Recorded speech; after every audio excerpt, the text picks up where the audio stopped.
Good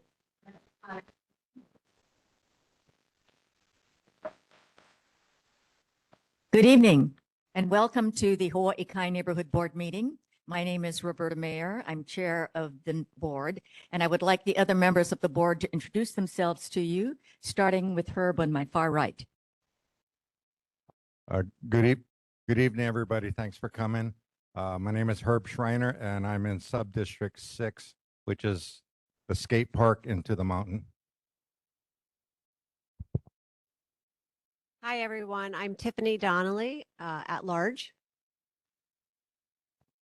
Good evening, everyone. Elijah Lee, Subdistrict 5, Mariners Cove.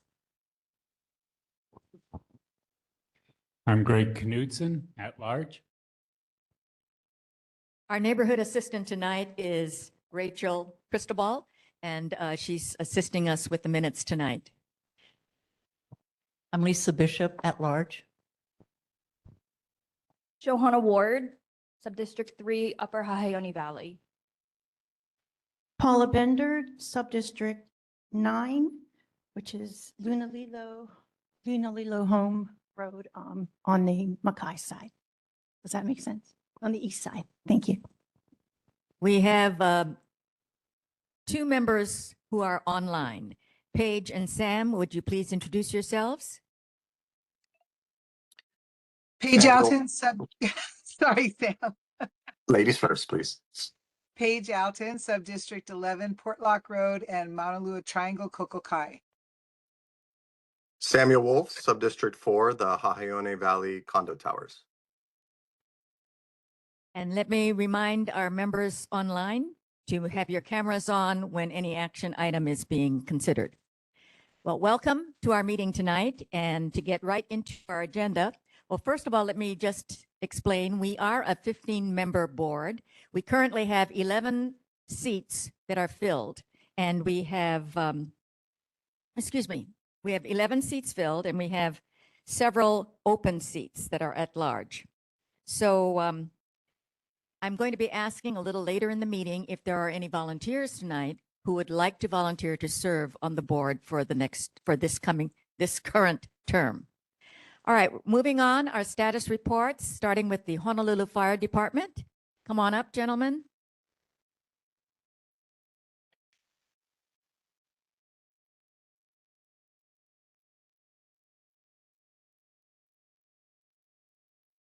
Aloha and good evening, everybody.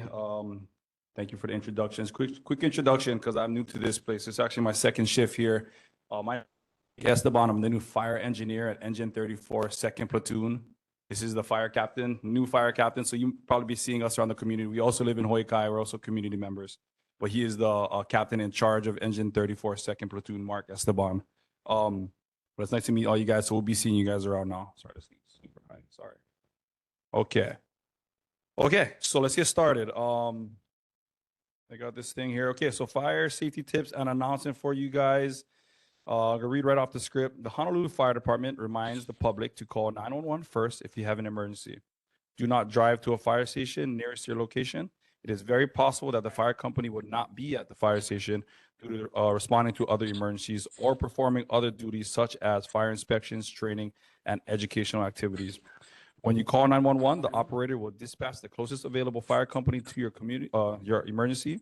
And remember, when calling 911, to give the operator your initial need, which is going to be police, fire, or EMS. And after you have been transferred to the appropriate agency, an accurate description of your need and your address and location.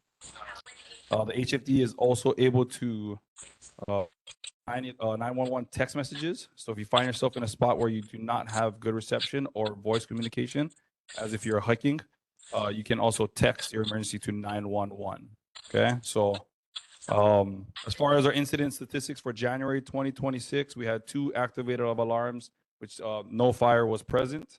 We had 1 alarms, and we had 5 mountain rescue alarms.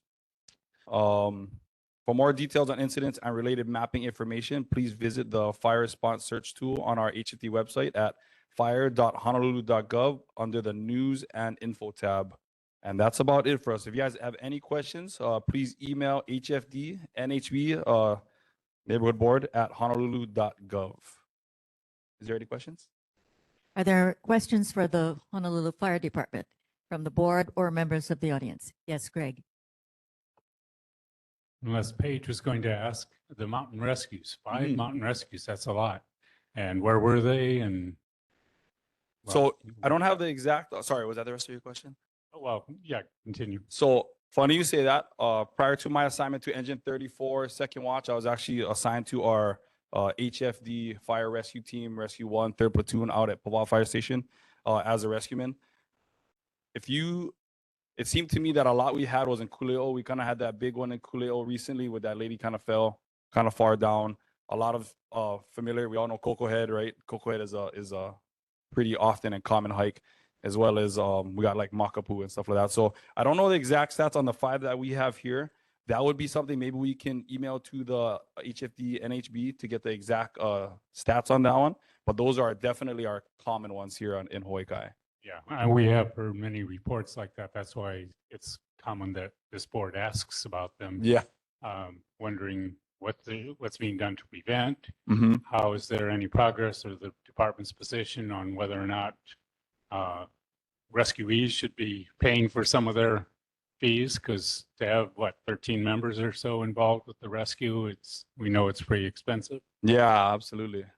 I did have my own question. This is something that Paige Galton, who is online, normally asks. So anyway, I asked it for her. But I was also wondering, in my neighborhood, we have a very narrow, small connecting street that didn't used to be any problem, but now there seems to be large trucks parking on both sides, which makes me wonder, do you ever take note of any difficult areas where a fire truck would not be able to get through? Oh, And support it, and how do you do that? I just think that it's time that we maybe ban parking on one side of that street. mm-hmm. You know what? You do see a lot of those in tight areas, and our trucks are pretty big. Kuleo could kind of be an example of that, right? Kuleo Road is super narrow, and a lot of times the rescue trucks are going up the fire on the boat. Even the fire engine has a tight clearance on both sides. Cap could is preventing, or I guess question would be more so along the lines of who to call in regards to us not being able to pass. Well, I wonder if that's something that you do on a routine basis when you notice that there's a tight squeeze. If so, yeah, how do you initiate that? 100%. So actually, every day you probably see our fire trucks going all over the place, and we do it pretty much every day. It's called area familiarization. We pre-plan pretty much every street, pretty much from Kalama Valley all the way to pretty much Mo'omuku, which I think is our cutoff, right around there, maybe Elalupe. But pretty much as we're driving around and we're seeing tight roads that maybe we are not able to respond to, and it might hinder a fire operation or a rescue, then definitely we'll probably bring that up to our dispatch, and then they could probably dispatch necessary resources if people are parked illegally. If they're not parked illegally, then we kind of make our way around it and kind of make do with what we can. Yeah. Illegal. Yeah, exactly. So if it's not illegal and they're actually parking within the parking laws or the traffic laws, then unfortunately we're kind of bound to that. But you know what we do? We make it happen. You're very welcome. Lisa? Yeah, there are at least 2 bills that have been introduced this session to have people who have deliberately trespassed into marked no trespassing areas or onto trails that have been closed that are fully marked, that if they have to be rescued, that some kind of a means of that the state has of recuperating their rescue costs. I haven't seen any marked progress on those bills yet. And I don't know, I'm just throwing this out. I don't know if Senator Lee has any update or if you've seen any movement on those bills or have even been paying any attention to those bills. But I know that at least 2 have been introduced this session. So I'm just throwing this out. I don't want to put you on the spot. You just happen to be one member of our legislature who's here. I don't even know if you have. Senator, could you save your response for your report? Sorry, thank you.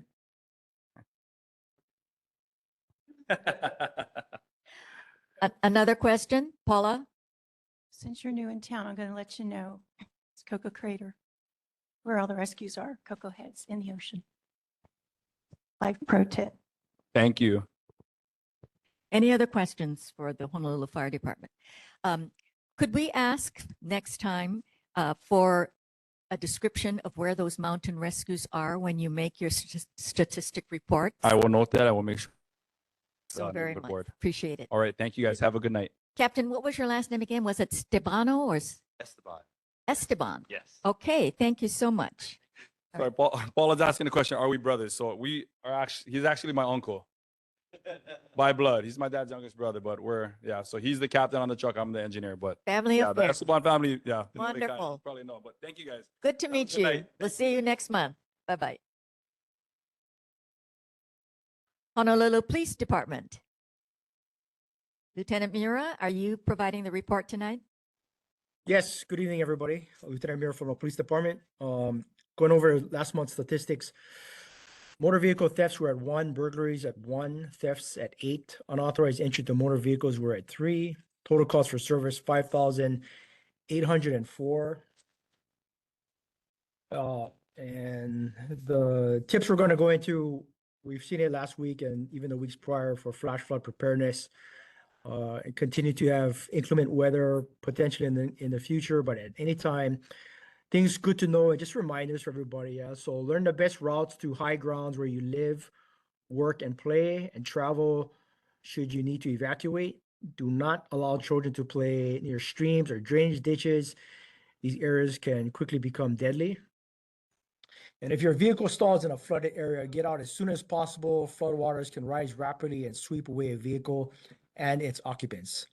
And do not attempt to drive or move your vehicle through flooded areas because parts of the road may already be washed out underneath the vehicles. Okay, that's all I have. Thank you.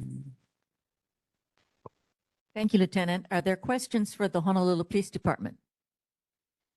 Board members? No? Members of the audience? No questions tonight, Lieutenant. Thank you very much for being here and providing that report. Appreciate it.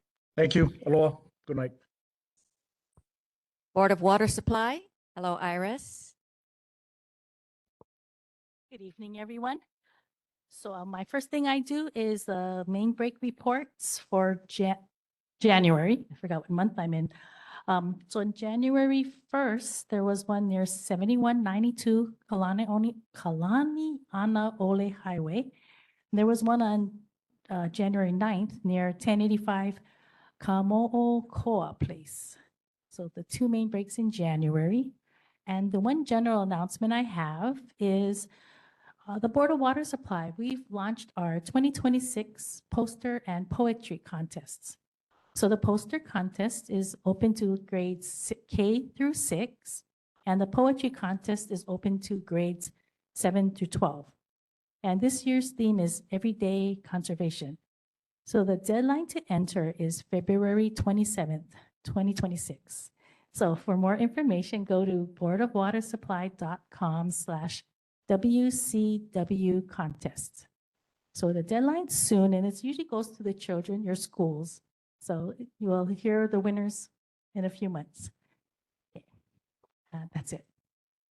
Iris, I received some communication from Ernest Lau that there is going to be a scheduled construction project in our area at the temporary pumping connection.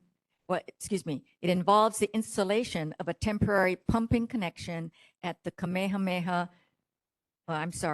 at the Kamehame Booster 1 area. Yes. So sorry. Too, so I forgot to bring it. Okay. So they do send it out to the board members for projects. Okay, I can send this to the board members. please. Construction is scheduled to begin on or after March 16. So members of the audience, this is the Kamehame Booster 1 station. There is going to be a temporary pumping connection installed. Yes. Okay. Thank you. And thank you for bringing that up. I was like, oh, I forgot it. Oh, okay. Thanks. Questions from the board? No questions, Iris. Thank you so much. And I'll follow up from last month's meeting next month. I didn't get an answer. Okay. Thank you. Thank you. Kaiser Complex Schools. Good evening, Mr. Gu. I hope the school and everybody has dried out. Yeah, good evening, board. Yes, some little muddy areas. Today was off and on rain, but it's okay. We survived and no flood. Just want to say a big mahalo to the Hawaiʻi Neighborhood Board and just share our gratitude for your support over the years. I just wanted to share some facts about Kaiser Complex of Schools, and we are an International Baccalaureate World School. All schools in the complex, all 6, are authorized, and we're only one of 7 K-12 International Baccalaureate systems in the world. So we feel very proud about that. One of the master strategies for International Baccalaureate is that we hone in on compassion. So students seek community action to better our world. Students are nurtured with strong values, and the purpose is to create a better and more peaceful world. That's built into our mission. Some of the benefits to be able to apply their learning in positive ways and develop problem-solving skills for the good and increase relevance in school and in life.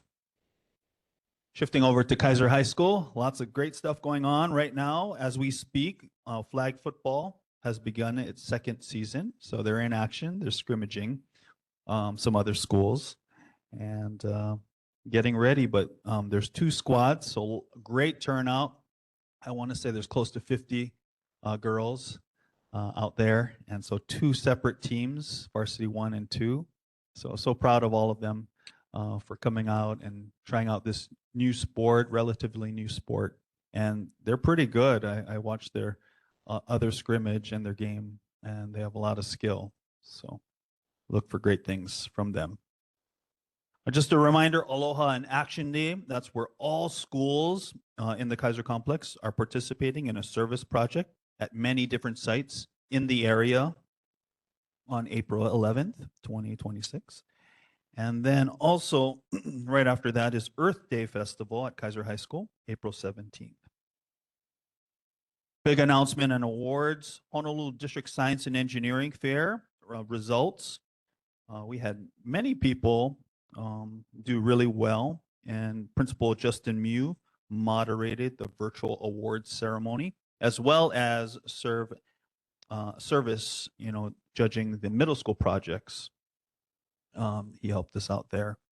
But I want to announce some of the student winners. Best in category in the energy section, sustainable material and design.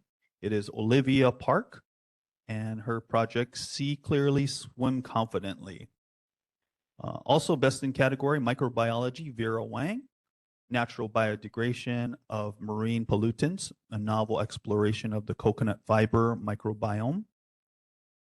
Also best in category, physics and astronomy section, Max Tobin at the US Open. Do serves hit with primarily topspin produce a higher ace rate than flat or slice serves? This is tennis.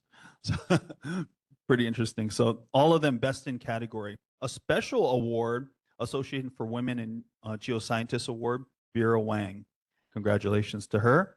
Also another special award, United States Air Force Award, Zoe Glazer, microfiber and microplastics level in moon jellyfish in Coco Marina versus Alawai Canal. And finally, best in show out of 50 plus projects, 3rd place overall was Vera Wang. So promoted and advancing to the state science and engineering April are both Olivia Park and Vera Wang. Also by virtue of her 3rd place award, Vera's project automatically advances to the International Science and Engineering Fair to be held in Phoenix, Arizona in May. Oh my God, Science Cougars. All right, that is my report for tonight. I'll open up to any questions. Thank you, Mr. Gu. Herb? I got an email from Judy Sorbin. She's working with Kaiser on the auditorium that they're working on. If there's any updates, it'd be nice to get them. That's all. Yeah, thank you so much. Yeah, Judy's been great. She on it. She just announced about the contract. I mentioned a little bit about the company that got contracted, and they're starting work on that. So next month, we'll start another phase of that work. Thank you. Thank you to Judy. Mr. Gu, I had a question about the girls' flag football. Is there a JV and a varsity division, or are they all varsity, or is it limited to certain grade levels? Yeah, great question. So they decided to go with 2 varsity squads. And I guess the reason for that is more flexibility. So even girls starting out in senior year, they could also participate in a varsity sport. So I think they're also kind of taking a look at what other schools are doing around. So then they have the most competition and they have the most participation. So many schools are having a varsity 1 and a varsity 2 team. So it could be freshmen all the way up to seniors who participate in any one of those squads. Thank you very much. Any other questions for Mr. Gu? Thank you very much, and thank you for the report on all of our wonderful students doing so well. Thank you. Thank you, board. Mahalo. Thank you. Next on our agenda, we have a guest tonight, Mr. Patrick Smith, who is the Neighborhood Commission Chair. Welcome, Patrick. Thank you. Thank you, Chair, Mayor, and thank you, Board, for allowing me to speak tonight to you. I just wanted to, let me say that my Vice Chair and I are going around to all the neighborhood boards just to visit and tell you a little bit about what we do and maybe how we can assist you. First off, one of the things that we're looking at is all the neighborhood board boundaries. I don't know if that's really an issue here, but if there are any boundary concerns, please let us know. That's one of the things that we've been asked over recent times to take a look at just over the whole island. So just let me know. The other thing is we do constantly look at the neighborhood plan for revisions. We just completed, well, I shouldn't say completed, almost completed a revision of our complaints process. Some boards never get affected by it, but unfortunately some boards have quite a few. So you never know, and make it a little bit better. And at the end, we never try to punish people. It's more of compliance and just making sure all the board members do the right thing and the boards do the right thing. The other thing is we are actually looking at the overall plan, and that's the little aspects of just how the boards function. And sometimes there are some rules that, maybe we could help you with. So if you have any thoughts or ideas, please don't hesitate to reach out to us. Also, one of the ways that we can help, if there are any questions, you can always come to us and ask about procedural issues or such. And we also quite often, folks come to us and ask to change from our sub-districts to at-large if you have difficulty filling your seats. And we can do that, for the term, for the duration of the term, or permanently, until you make a decision to change. So it's just various ways that we to assist the boards and make them function better. I mean, one of the big things that we do is try to stay out of the way. If you function fine and it looks like your board is a great board, then we don't try to interject ourselves. But if you ever need any help, please don't hesitate to reach out to us. Thank you. Thank you very much for joining us tonight, Patrick. We Thank you. appreciate that. Are there any questions or concerns that the board might want to raise? No? Oh, Johanna, go ahead. Hi, thank you so much for being here. I almost was late to this neighborhood board because I was out in Queensgate, Kalama Valley area canvassing, and there are quite a few people in this community that don't have computers or cell phones. And I think it's awesome that you guys have these QR codes on your pamphlets. I actually gave one of these to somebody that was really interested in learning more about the neighborhood board meetings. But my recommendation is to make it a little bit more accessible. Specifically, I did ask our neighborhood board assistant when I was creating a committee agenda to be dispersed to our email and our mailing list. It's quite small, but I'm sure that there might be more people that if they knew how to sign up for a mailing, like snail mail or email, I'm sure this community would much appreciate it, and we would have even greater than we already have community participation. So that's just my 2 cents. But I wish more people came, but sometimes they just don't know. And we're certainly trying to do promotions. One of the ironic things about the brochure is we're actually stopped distributing that particular. Well, it's not a problem. There were some actual complaints that we received about the wording, and sometimes the meeting times change from what's in there. So we're revamping it and producing hopefully something good, better, and that will be distributed. I will say anyone I will let the community know, anyone who wants to receive the paper or the electronic versions of agendas and minutes and such can go on the website for the NCO. It's just nco.honolulu.gov, and you can sign up. And if there are any difficulties, once in a while I've heard people have had difficulties, you just call that number, call the office, and they will walk you through it and make sure that you can, I mean, if you want, you could sign up for all of them, but certainly for your area. And it might not just be one, it might just be everything, like in Hawaii Kai, so to speak.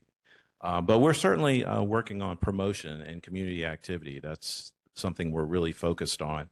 And part of that is reaching out to the boards and coming, because I don't think it's been done in a long time. And I certainly felt it was important for us to make a showing, show that, you know, we care about this board and the community and making all the boards better. Thank you. All right, that was a long answer to that. Elizabeth? A question, but first, Johanna, can you clarify why you were canvassing? Yes, the Planning, Zoning, and Environment Committee is having a meeting on March 2nd. No, 3rd, sorry. It's been a long day. I just was walking. Yes, on March 3rd at the Hawaii Neighborhood Board in regards to a proposed housing development in this district. So I wanted people to know about it, but also to have resources for future community issues that may arise. But thank you for answering my question so thoroughly. Also, please know that if this board wants to collaborate with other boards, you can talk to your neighborhood assistant. Rachel's great. Rachel used to be my neighborhood assistant at my board when I was chairing. So I know she's terrific. But you can also reach out to the executive secretary. It doesn't would probably better go through your chair, but if you have questions, reach out to him. Just call him on the phone and say, hey, I'm interested in maybe contacting another or doing a joint meeting or something, and they will take you through all the processes that you need to do. One thing I would remind you on for committees, and I don't know if it's a problem, but it does have to follow all the sunshine rules and produce minutes. We usually don't get minutes from a lot of committees, but like I said, I'm not pointing you out because I don't know, but just saying. Thank you. I just wanted to comment that Dylan Buck was very instrumental in helping get the word out to all the neighborhood boards on an invitation for something that was happening in the community. He was fast, efficient, responsive. So I just had to say thank you to him and to let you know. Thank you. And Dylan is great. He's actually our commission NA. So yeah, he's terrific. Well, thank you for coming and joining us tonight, and maybe you we'll so see much. more of you in the future. Yes. Thank you very much. Please don't hesitate to reach out to me if you have any questions. All right, Thank you. thank you. Hawaii Department of Transportation. Galen, do you have any updates for us from the Hawaii Department of Transportation? The only thing I found out was that the Ainakoa on-ramp one, or the delineator thing that he was asking about, the engineer said that that 650 feet is too short to get from the far right lane to the left lane to make the left turn, and he suggested that they should just go straight to the next intersection and make the U-turn to get back to that left turn or into Ainakoa, because they can't do anything other than educate the people that it's too short. It's 650 feet before you get to the left turn signal. That update. We're going to be moving on then to community announcements. Are there any announcements that from the board members or the audience?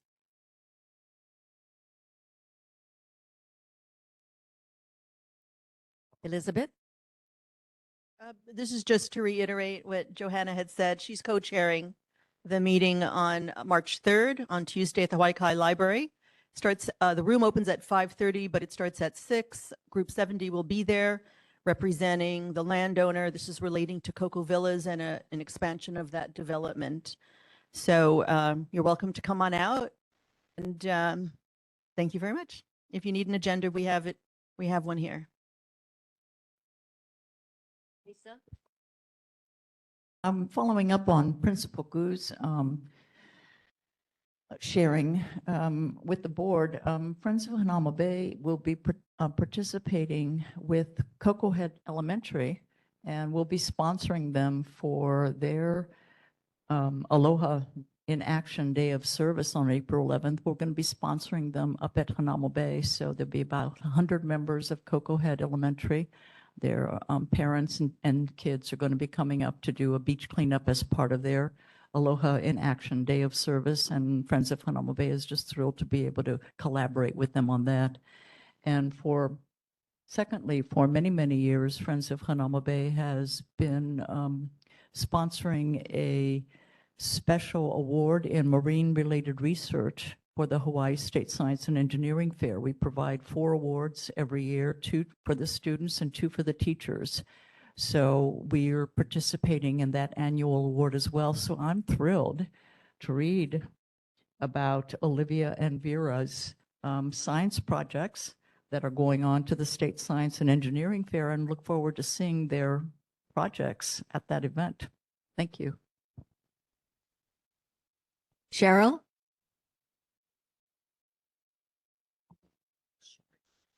Thank you. I'm Cheryl Park, representing Hawaiʻi Advocates for Respectful Development, or HARD, and I wanted to thank you for allowing us to speak tonight very short. We have a very interesting and educational meeting coming up in 2 days, thanks to Representative Gideon.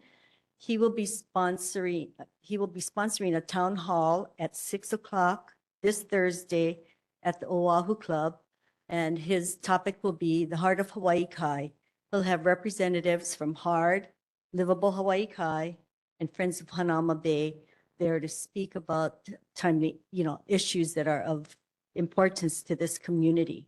And I want to thank him as well as our other elected representatives, Representative Hashem, Senator Lee, who's also here tonight, Senator Chang, as well as Council Chair Tommy Waters, who have all been very supportive of HARD.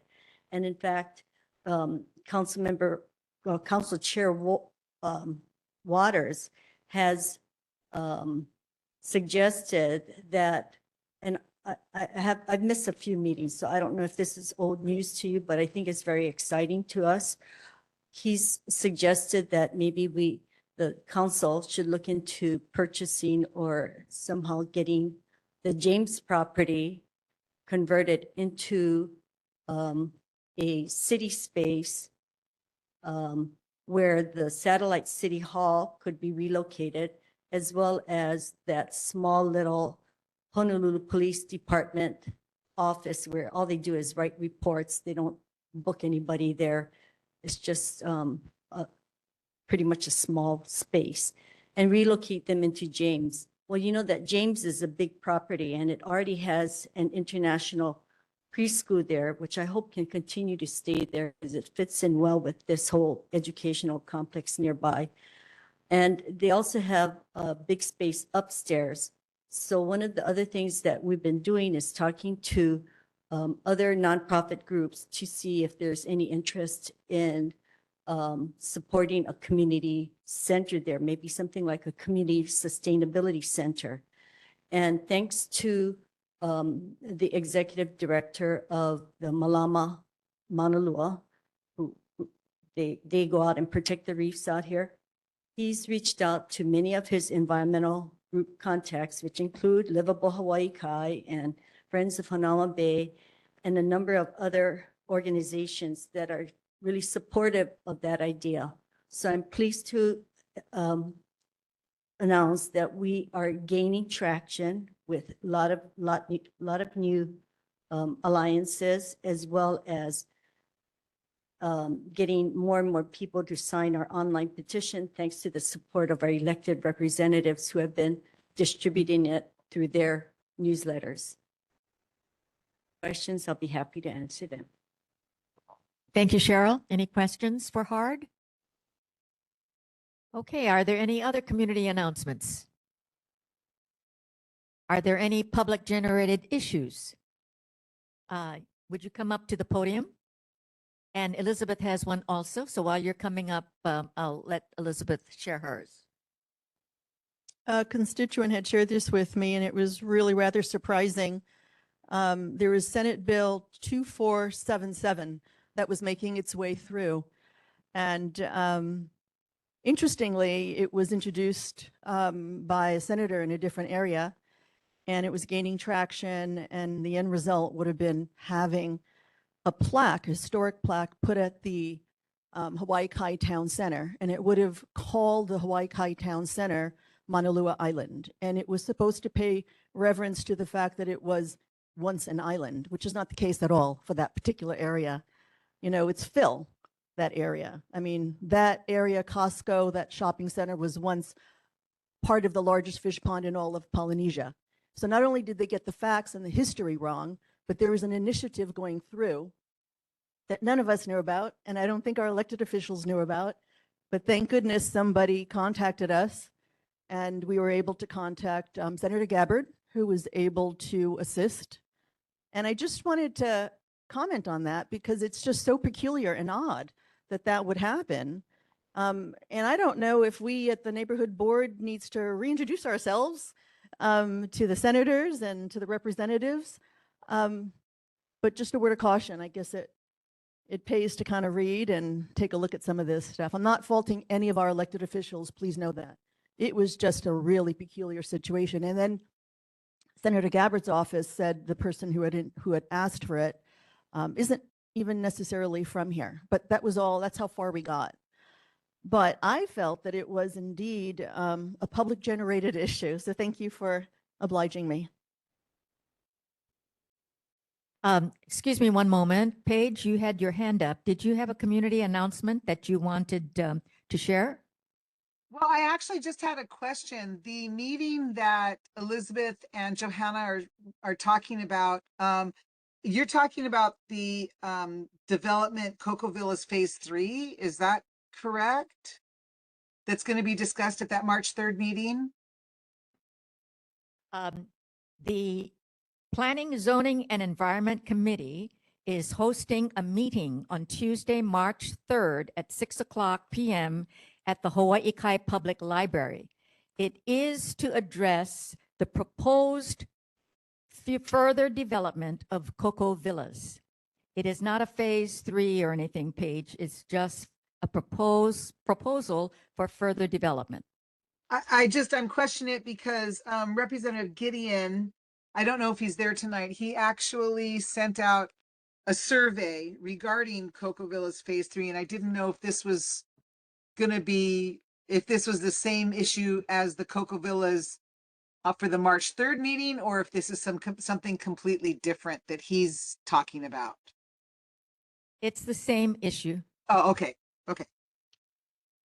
Thank you. Thank you. Oh, sure.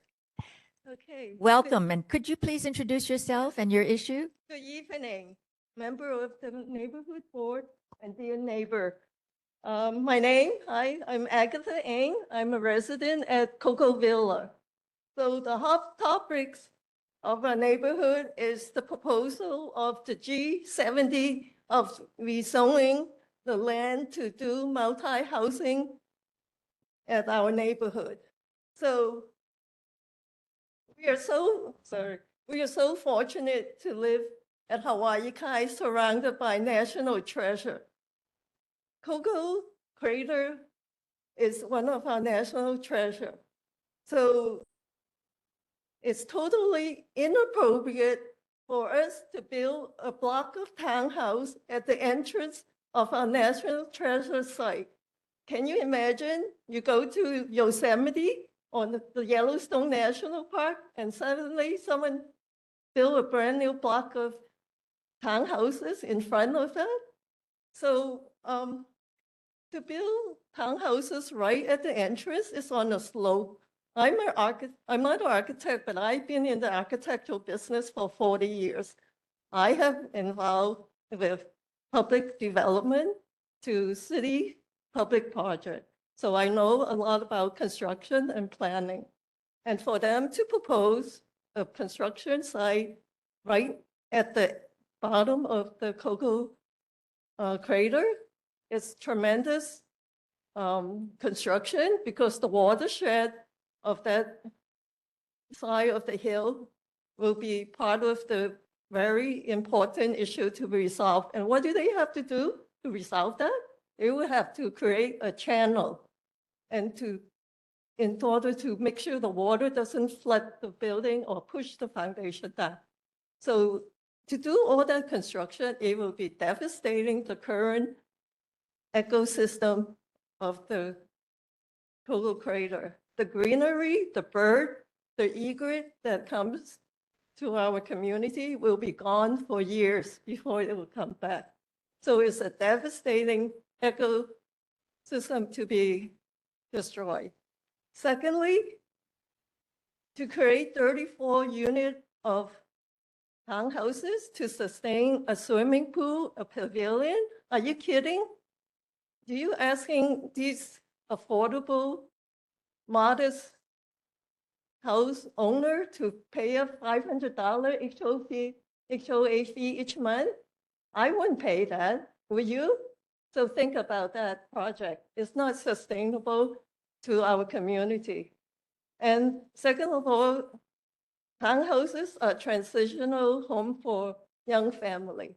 Within 3 years, it's too small, not enough parking. Either they sell or they're gonna rent out this unit and nobody gonna read the bylaw and everybody have more than 2 cars.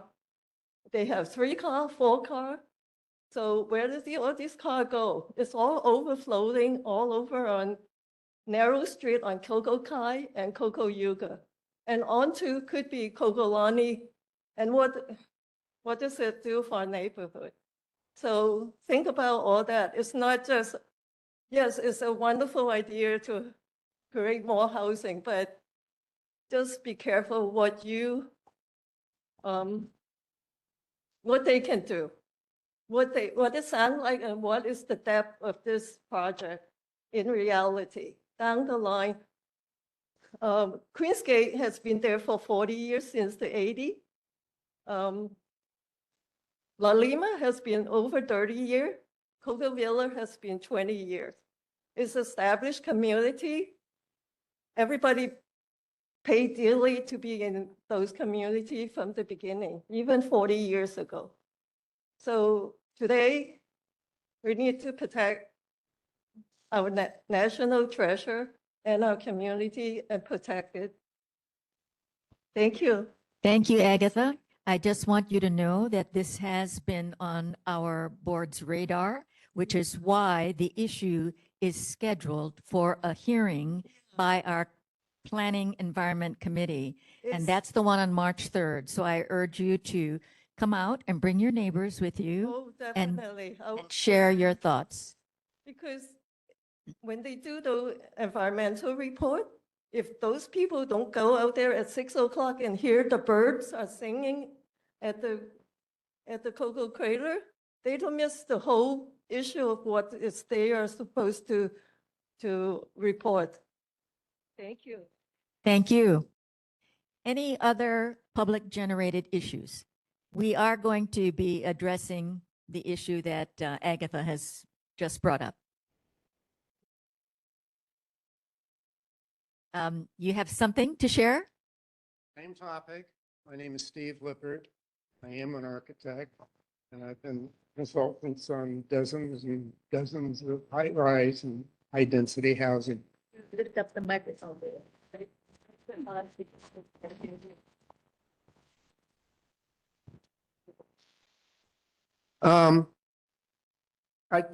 keep it simple, short. There's a change of zoning should not be considered at all.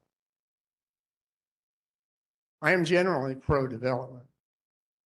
And I have no problem with advocating for a change of zoning for a particular project.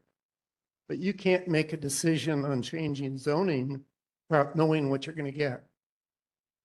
So there's no floor plans, there's no elevations. You don't know how driveways are going to be laid out. Are you going to be able to park on a driveway? Once you start cramming units together, garages also get crammed. Is there going to be enough space for storage in a garage? If there isn't, you're not going to have a two-car garage. You're going to have a one-car garage and a lot of storage. Where are you going to put the other car? That's just one of 10 other issues. No way can you consider a change of zoning without seeing what you're going to get. That's called a plan unit development, in which you present the entire site plan, what percentage you're going to get. Is there going to be enough room for street trees? Enough room for the street lights? And all the utilities that go to each unit, those utilities are going to get in the way of roofs. So when you condense all this stuff together, there's tremendous consequences. And the architect, developer have to think it through. They have to persuade those decision makers that this is going to work. Otherwise, it's a lot of bull. Thank you, Steve. Elizabeth has a question. Actually, Steve, I just want to clarify that the meeting that we're having is just to collect intel. And G70 is going to be there. Supposedly, they're going to be showing plans and so forth. And there's going to be Q&A. There's no decision making by the committee. And we probably know that there's probably going to be more committee meetings because we can only get through so much within an hour and a half. So I really appreciate everything that you're saying. And I do hope that you do come to the meeting. I have already contacted G70. They claim they haven't done any plans. Thank you. We'll find out, I guess, on March 3rd. All right, thank you. Yes, Tom?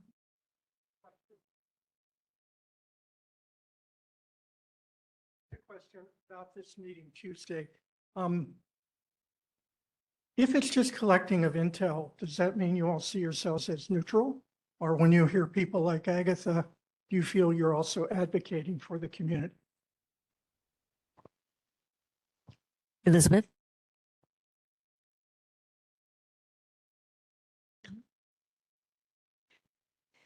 The meeting, members of the committee will not be taking any action. They will be reporting back at some point to the board, and the board will take action. The committee will make recommendations based on the intelligence and information that they've gathered. But the committee is not in a position to actually take any action, just so the audience is aware. Okay? Make no mistake, I'm wearing my neighborhood board hat.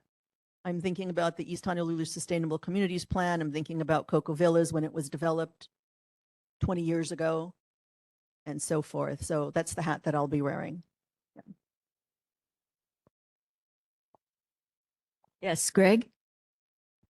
Yeah, and I appreciate that the committee meeting might just not, the aim isn't really to make recommendations, but that doesn't really prevent some recommendation from being formulated and presented even as early as our next meeting. But kind of depends a little bit on how the discussion does go. And we have discussed the issue since 2004. I mean, and we have objected to wild development. We approved the initial Cocoa Villas just because it was zoned residential. It seemed to be a reasonable use. The landowner had a right to do development. But now the proposal is to expand onto the preservation land that surrounds it. And at least up to this point, there has been mostly opposition. All right, we're going to be moving on with our agenda. We have a couple of presentations tonight. First presentation is about the Kaiwi Coast Run Walk, and our presenter is Katrina Perez, who is the race director. Welcome, Katrina. Sorry, I'm not quite as tall as he is. Thank you so much for having me tonight. I just wanted to announce to the board and to the neighborhood that we have set a date for the Kaiwi Coast Run this year. It will be November 22nd. It is the Sunday before Thanksgiving. And we'll be running the same course we usually do, which begins at Sandy Beach at sunrise at about 6:45 and finishes out at Moanalua Bay near the canoe hale And we are usually cleaned up and out by 9 a.m. So up to this point, it's been immensely popular year after year. We try to do a lot of community outreach ahead of time to alert the neighbors and the community about traffic closures, pattern changes, and whatever slight inconveniences hopefully will not cause too many disruptions in their Sunday morning. We've had a lot of great response from the community, and everybody seems to have a good time on the run. So one of the other things that we do with some of the proceeds that come back to us through donations as well as proceeds from the race entry is to try to give back somewhat to the community and give a portion of our proceeds to different organizations within the community. One that we do fundraise for specifically is the Livable Mauna Lua Hui. And this year we raised $1,710 for Livable Mauna Lua Hui. So thank you. I've got a check for you for that. But I just wanted to alert the neighborhood board and hopefully get your blessings for another successful year ahead and offer up any opportunity for questions that you may have regarding the race. All right, questions, comments? Elizabeth? Thank you so much. Appreciate that. And of course, those funds will be restricted to the Kaiwi Coalition for the work that we do for Kaiwi. So thank you so much. And I just want to encourage everybody, if you haven't done it, to participate, because there's been over 55 years in the fight to protect. And now we're in a new chapter where we're celebrating, and the celebration comes through enjoying this great opportunity, plus also doing wonderful conservation work that's being done, Makai and Mauka. So we're in that celebration mode. So come on out and learn about Kaiwi, and thank you so much. Yeah, absolutely. Any other questions? Any questions? Thank you very much, Katrina, for and congratulations, Livable Mauna Lua Hui. Thank you. Our second presentation is on the coconut rhinoceros beetle.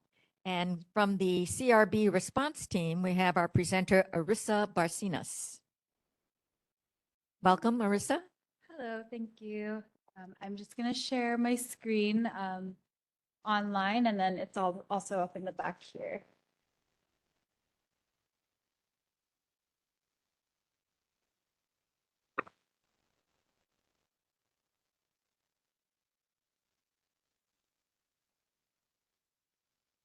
Try that one more time. We may have to do it just sometimes.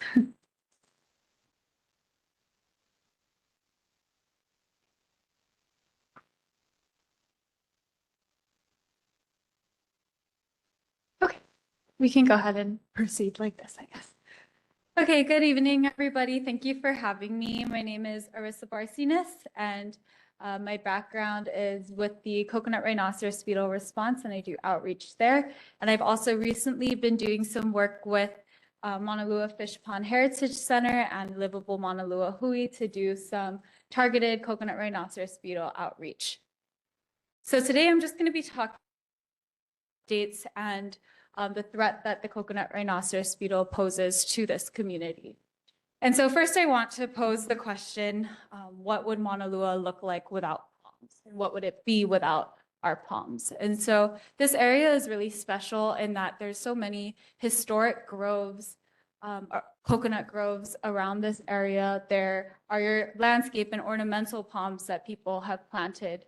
The landscape industry here generates a lot of revenue as well. And then you also have these palms that have been planted by generations before and are being used for food and for cultural practices and for many different things. And so really reflecting on why we need to protect these palms first, and acknowledging that imagining what it could be like without palms is not very far away from us. And so these are some other photos here on Oahu, in Central and West Oahu, where CRB are in very high populations and have devastated some areas. So completely destroyed entire areas of, on the left you have coconut palms, and then on the right you have some fan palms. So the coconut rhinoceros beetle, you're probably familiar with the adult beetle, which is, if you look at that left, that life cycle, it's the big black beetle at the top with the big horn on the front of its head. And so this beetle is the one that's causing all that damage to the palms. It's feeding on the palms and ultimately can destroy the palms. So after that adult stage, they will go down to breeding material, and we'll talk a little bit more about that, but it can be any decaying plant material. And there they'll lay their eggs and go through some different larval instars, and then they'll pupate, go through metamorphosis, and then become adults. And so their life cycle does take a little while, but one adult can lay up to 90 eggs in their lifetime. So they can reproduce pretty quickly. Some other lookalikes that you might see more often are in their adult stages. On the top right, you have the oriental flower beetle and the dung beetle, which can look very similar. One key difference is going to be the size of the beetle. So the coconut rhinoceros beetle does all its growing in those earlier stages. So once it reaches that adult stage, it's always going to be around that 2-inch mark. So if you're seeing any smaller beetles, it's likely a different type of beetle. In their larval stages, so on the bottom there, the oriental flower beetle looks almost identical. So it's a little bit harder to tell in those stages, but if you are seeing something that looks like CRB and you aren't sure, I have my contact information at the end here. And best thing to do is snap a photo and send it in, and we can help with identification. So the coconut rhinoceros beetle, it impacts coconut trees, like is in the name, but it also impacts some other things. So its favorites are going to be coconut, fan, date, and royal palms. That includes our endemic lolu. And then there are also some secondary food sources. So things like challah, sugarcane, banana, even be affected. And so the damage that the beetle causes, unfortunately, it's not just feeding on the flowers or on the fruit of the tree. It really attacks the heart of the palm. And so the way that it feeds is they fly up to the tops of the trees, and they're trying to get inside to the juice and the sap in the heart. And so they create these really big boreholes, as you see on the left. They use their legs, they make these big boreholes, and then they use their mouth as just sucking parts. And so they'll suck on the juice and the sap inside. When they bore down through those growing fronds, once those fronds grow out, you see these signature V cuts at 45-degree angles. It really looks like someone took a pair of scissors and went up and cut the tree. So that those V cuts you'll see at the top on the coconut, and then on some fan palms and other palms, that damage can look a little bit differently on the fronds. Okay, so while CRB damage is mostly seen to the palms, and that's where you're going to see a lot of the impacts, one of the main things that CRB needs is breeding material. And so most of their lifetime is spent in things like compost, mulch, garden soil, dead standing tree trunks, rotting logs, really any decaying plant material. And that is where a lot of the risk lies. So I'm just going to focus here on where to find CRB. And so this is just that life cycle again, and again, focusing on from egg until adult, they're usually going to be in that breeding material. As adults are the only time that they actually need any live hosts. So that's the only time that they need the alive trees. And then this is that life cycle again in a different format, but really emphasizing that so much of their life is spent in that breeding material. Even as adults, they'll go up to the tree, feed, and then usually they'll return back to that breeding material and kind of fly back and forth between the two locations. So it's estimated that a typical lifespan of CRB with 6 months as an adult and 6 months in their earlier life stages and then 5 months as an adult, they're spending about 42 days actually in the plant and 285 days in that breeding material. So here we have the current status of CRB. And so just showing the spread of coconut rhinoceros beetle. It is widespread on Oahu right now. Some areas do experience a lot more devastation than others, particularly in areas with a large accumulation of that green waste is where we see big breeding populations. And so this map shows it a little bit better in terms of numbers of beetles that are caught. And so this is on a 6-month span. As you can see, areas in central West Oahu and some areas in the North Shore kind of have the biggest populations. A lot of ag areas are where we see really heavy CRB infestations. And then if you look where we are, it's not as bad, but there are some bigger populations right around. So some key recommendations that everyone can implement for CRB and some of the main things that can help to reduce our CRB risk is going to be, number one, not transporting CRB host material. So here in Hawaii Kai, there are relatively low populations to some other areas on Oahu. And so making sure that you're not moving infested material in is going to be a really important factor. And so on the bottom right, I have a photo there of a garden soil bag. And so that garden soil inside the bag can become breeding material. And what we've started to see more often is when these bags are stored outside in infested areas, the beetle can fly in, bore into the bag, lay their eggs, and those bags can be bought and transported around the island. And so something to keep an eye out for if you are sourcing material like that, sourcing it as locally as possible from your neighborhood if possible. Next recommendation is going to be managing green waste. So this is going to be really important to create a less appealing environment for CRB. So if you have an accumulation of that breeding material that you don't need, getting rid of it is going to be the best thing that you can do for CRB. Some other options are making sure that you're storing it safely, whether that's inside a CRB-proof container or making sure that you have constant eyes on it and you're able to search through it pretty regularly. Next recommendation is going to be treating any infestations. So we do know that there are some beetles in this area, and so it's not impossible for you to find a breeding site or tree damage. And so if you do, treating either those breeding materials or those palms are going to be a key part of this. I don't include too much information on treatments here because there are a lot of materials that can be treated, and so there's a lot of different treatment info, but if you do have questions, again, I have some more information at the end.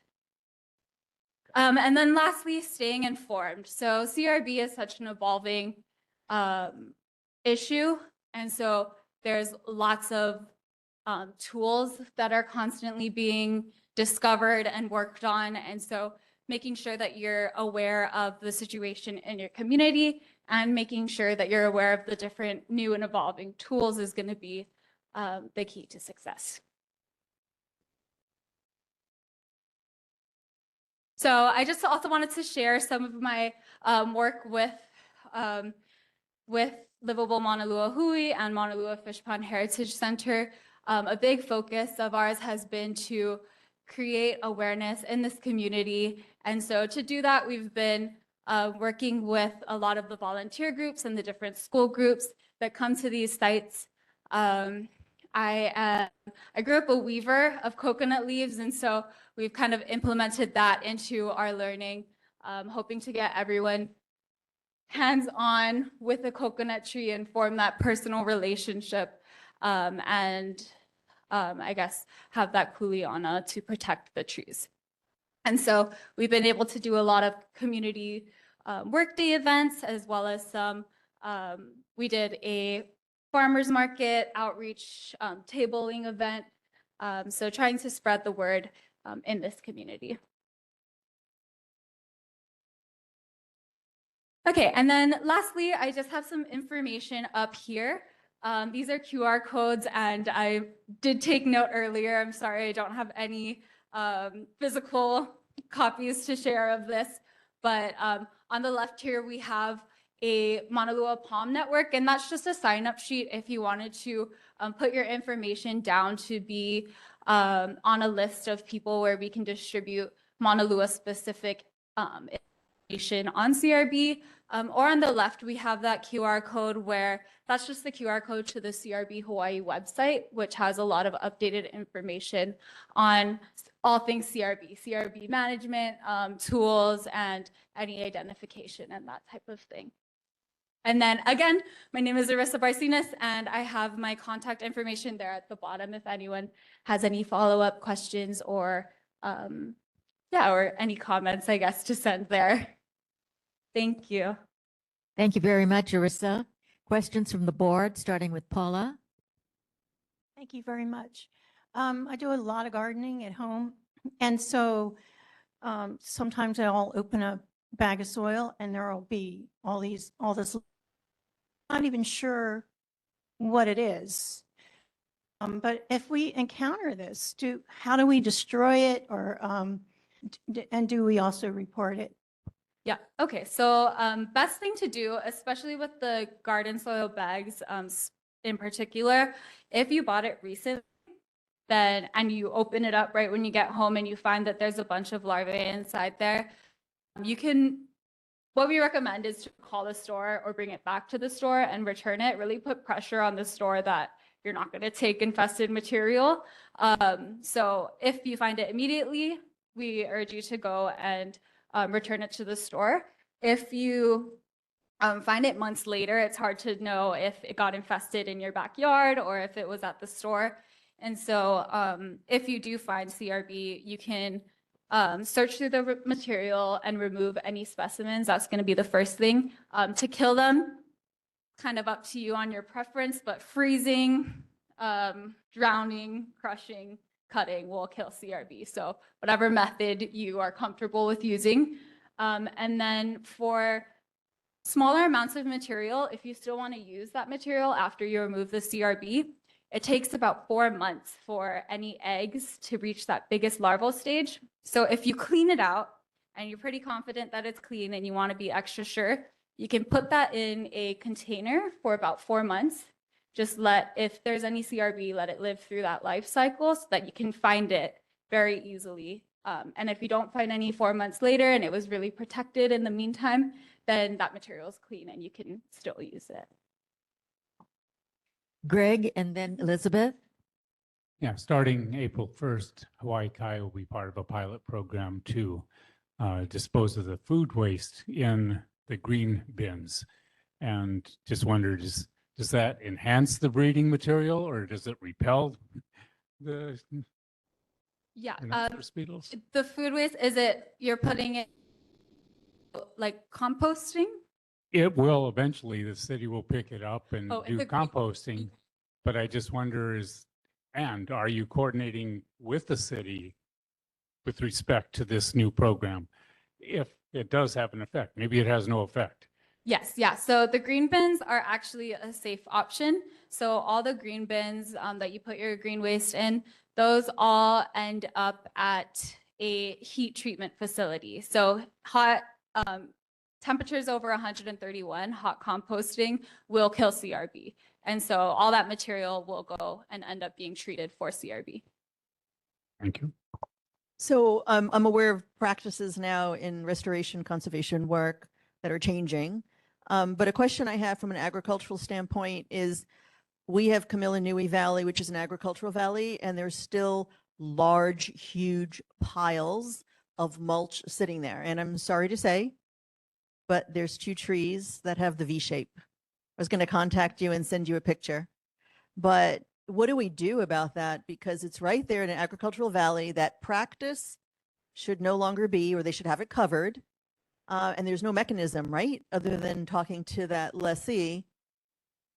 Just kind of wondering, does the Department of Ag get involved, or do you have any thoughts on that? Yeah, so Department of Ag would be the only regulatory agency for that. But as of right now, there's no, I guess, requirement for people to not stockpile green waste on their sites. So there's not too much, I guess, on the regulatory side that can be done. Fortunately, we have seen some success with just neighbors getting very involved and kind of creating groups where everyone has some kind of responsibility and kind of putting, I guess, that responsibility on the entire neighborhood. But yeah, unfortunately, on like the regulation side, there's not too much. All right, we have a couple more questions, but first, Arissa, could you stop sharing your screen? Yes, absolutely. And could you also send a copy of your presentation to me and I will share it with the board members? Yes. And we have a question from Paige and then a question from Sam. Go ahead, Paige. Hi, Arissa. Thank you so much. It was extremely informative. I have a question, however. Is there or has there been any kind of tracking as to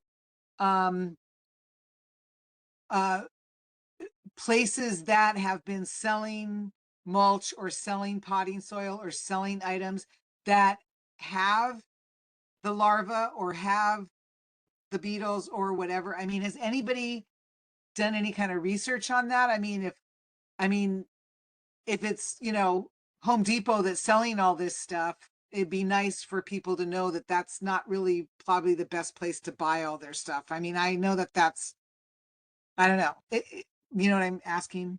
I'm sorry. Yes, yeah, definitely. So yeah, I understand your question. So with the bags, we do collect public reports. And so people will oftentimes let us know where they bought the bags. We haven't, I guess, published that information, but we have attempted outreach to those stores about what we're seeing.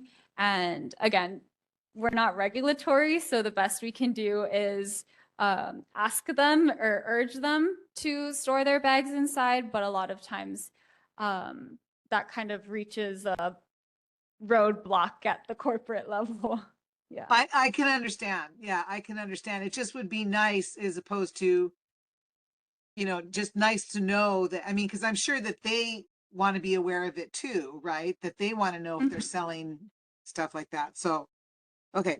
Well, thank you so much. Thank you. All right, Sam.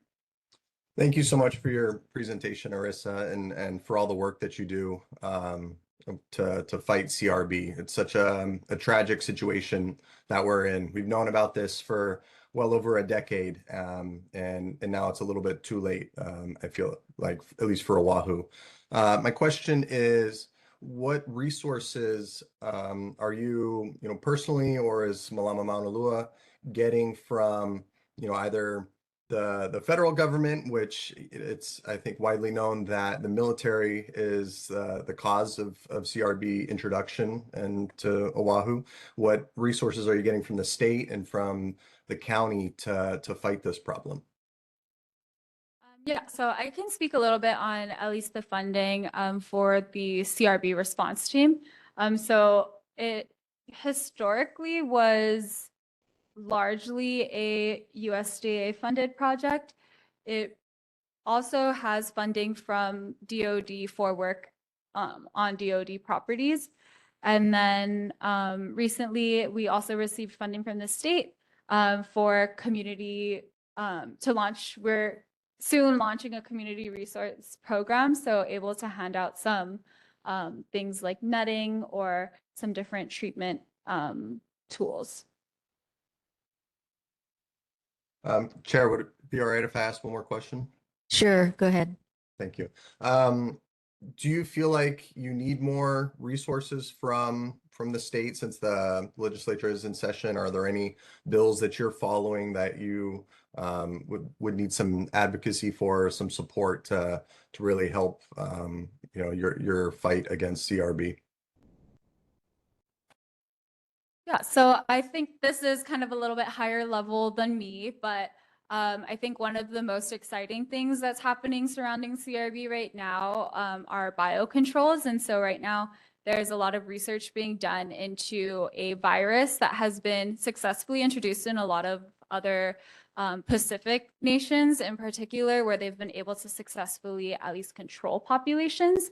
And so Hawaii, we thankfully have a lot more testing that needs to be done before a virus can be introduced, but that is also causes some delay. So I think that that is something that they're looking for in next steps, is having a more secure biosecurity facility is something that I believe is being pushed through right now, or trying to get pushed through in terms of funding that. All right, last question, Elizabeth.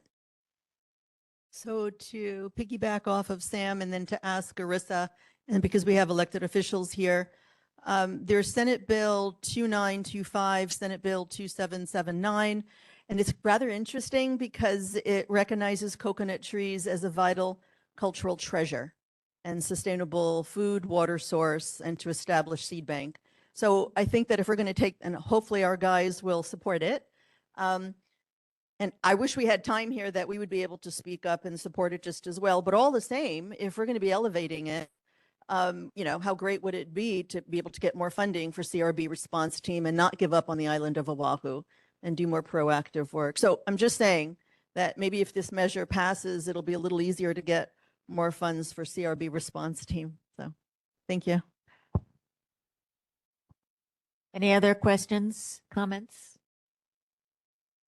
Arissa? Oh, yes, Tom, come on up.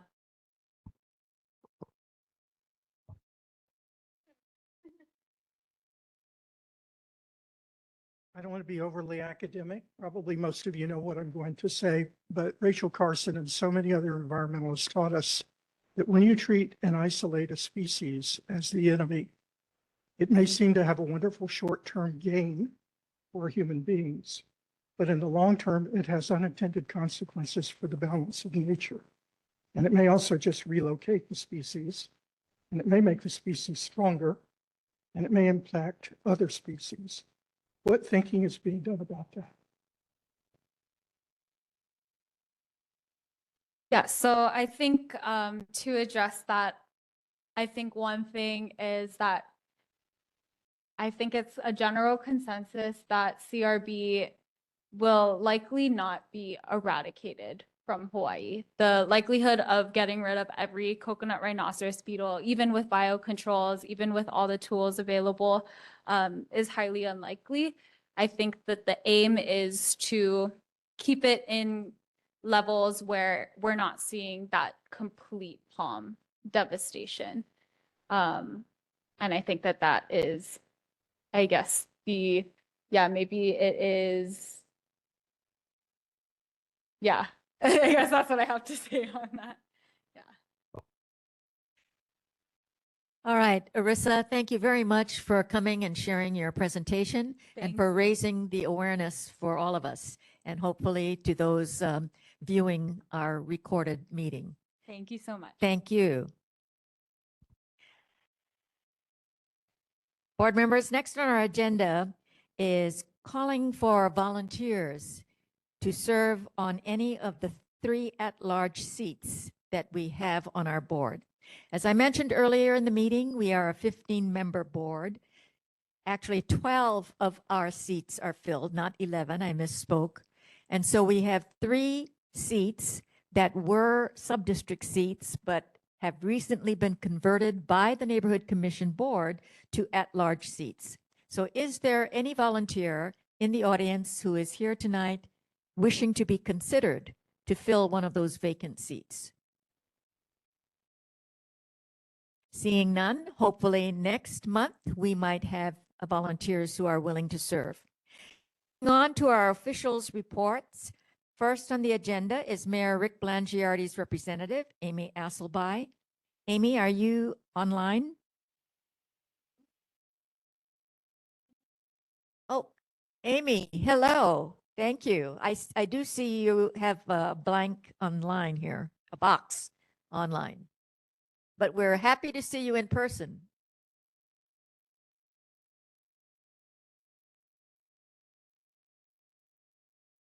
Hello, thank you. I stayed online, so for the folks that are online, I can drop in the mayor's monthly newsletter. So folks who want to see that, who are online, including board members, can link to that. And I do believe it's sent out to all the board members regularly anyway.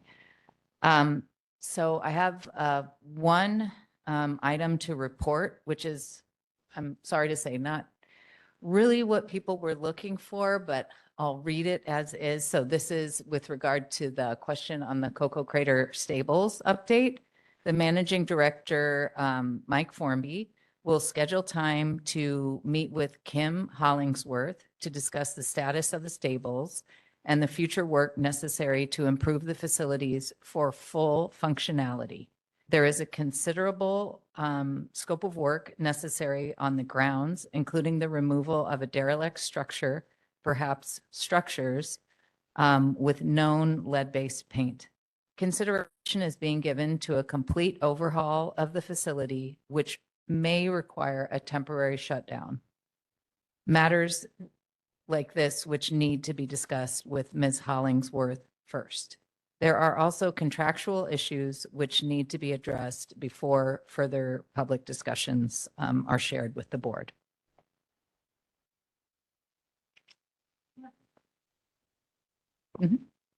Questions, Paula? Just curious, is there an architect involved with that at all yet? Is in that stage? So there have been ongoing design plans for the big picture water line. So yes, because that involves, I believe, from Cocoa Crater, the Botanical Gardens, all the way down to the Sandy Beach Park. So the Department of Design and Construction is working on that large CIP project.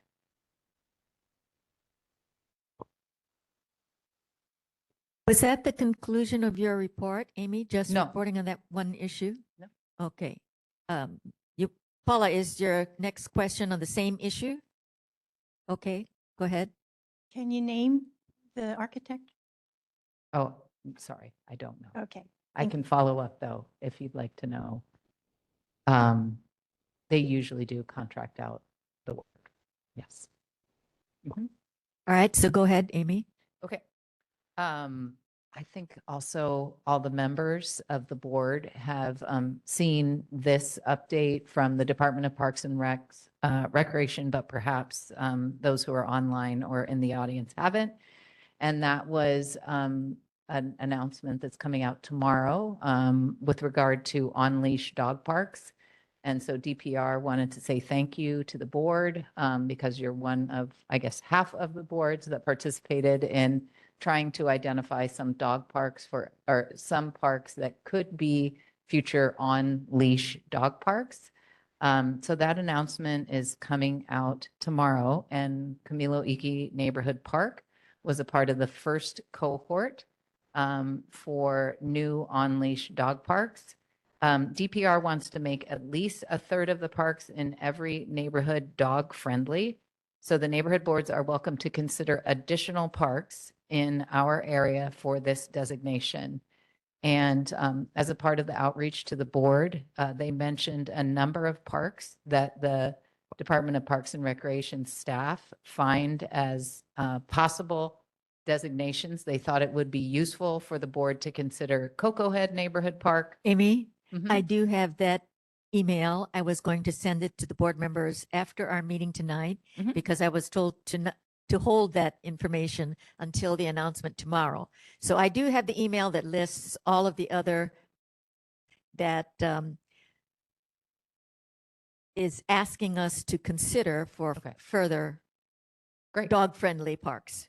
So unless you want to go through the list, but it's ruin the DPR's, oh, okay. you know, whatever. All right. So the other parks in consideration are Cocoa Head, Kalama Valley, Hahaioni Neighborhood Park, Hahaioni Valley Neighborhood Park, Jolukela Beach Park, and Mauna Lua Bay Beach Park. So the chair will follow up with everyone else on the board. So the community knows there will be potential further consideration if the board decides to take this up. And DPR is just trying to do more to make more of the city's parks dog friendly. They did attach, some promotions they're going to do for this, which is trying to make sure that people who do have dogs understand that they're responsible for the behavior of their dog. They're responsible for keeping the dog on a leash, etc. These are not, dog parks where the dogs can run free. So I guess they're just really appreciative that you guys took that issue up and worked with them on designating some more parks in the area.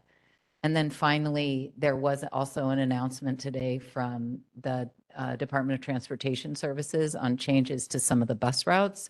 That is upcoming on March 1st. And so there's one bus route that impacts this area, it sounds like, and that is Route 23, the Kahala to Sea Life Park route. And it's really not a big deal, but for the 6:21 a.m. westbound trip, it will shift to 5 minutes earlier and start at 6:15 a.m. But this helps to accommodate transfers to Route 2L at Kahala Mall. So there'll be an easier transfer for people who need to catch an additional bus. And with that, I welcome any questions, and I'll follow up on the architect. Herb, question? Yeah, I just want to say thank you for the update on the stables. And thank you for choosing my sub-district's park as the first one.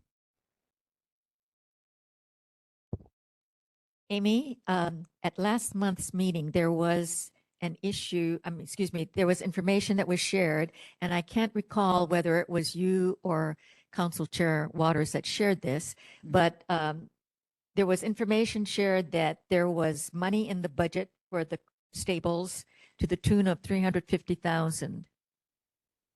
Could you follow up on that for next month's meeting? Question. Are you talking about last year's budget or this year's budget? So the mayor will be sending the FY27 budget, which we are just going to start talking about on March 9th. That is our fiscal year that starts July 1, 2026. And that will be presented, like I said, on March 2nd publicly to the council. So are you looking? I'm going to for ask what's for gonna be both. In that? Was there money in the last year's Money budget? in the FY26? And will there be money proposed for this year's budget? Sorry, I'm losing my mind. For this coming year's budget? Will there be money? Oh, for the stables. Okay. Included? Greg? Yeah, on the stables, I think I've stated this before, that the operator is just simply a vendor, not an owner. It seems like it would be the city's responsibility to turn the property over to the vendor in an operable fashion. So you're suggesting that maybe the current vendor is responsible for tearing out this lead paint derelict building. That is not what Okay, the then it's, comments suggest. well, if that isn't the case, then why hasn't the city done that for the last 2 to 3 years, whatever it's been dragging on? There are some other issues going on. Well, we're familiar with all the various issues, and the previous vendor as well, and the condition that the property was turned over. But anyway, I would just think that that would be something that the city should act on to just get this thing going again, resolved. Let Kim start operating as she had proposed and was selected to do. Anyway, I don't understand why it's dragged on forever. And we keep asking the same questions about the funding, and we're told sometimes there are funds available for it, then it's switched to some other purpose for the water system, for whatever, but it never seems to just get the job done. So that's where I can see where it's just taking forever. What else is I going to mention? I guess that's enough. I won't bother you with anything else. Thanks. Any other questions or comments for the mayor's representative? Seeing none, thank you very much, Amy. It's always Thank good you. to see you. Sorry, not what you were hoping for, I think, but But we there always could be hope, some more posi- updates in the. we always feel positive, and maybe next month we'll hear something more positive. Yes. Thank you so much. Is there a representative from the City Council Chair's office? I don't see anyone. So Governor Josh Green's representative, Cameron Black.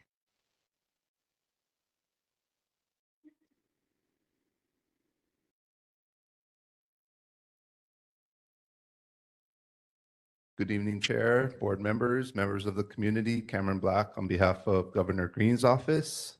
Thank you again for another informative meeting.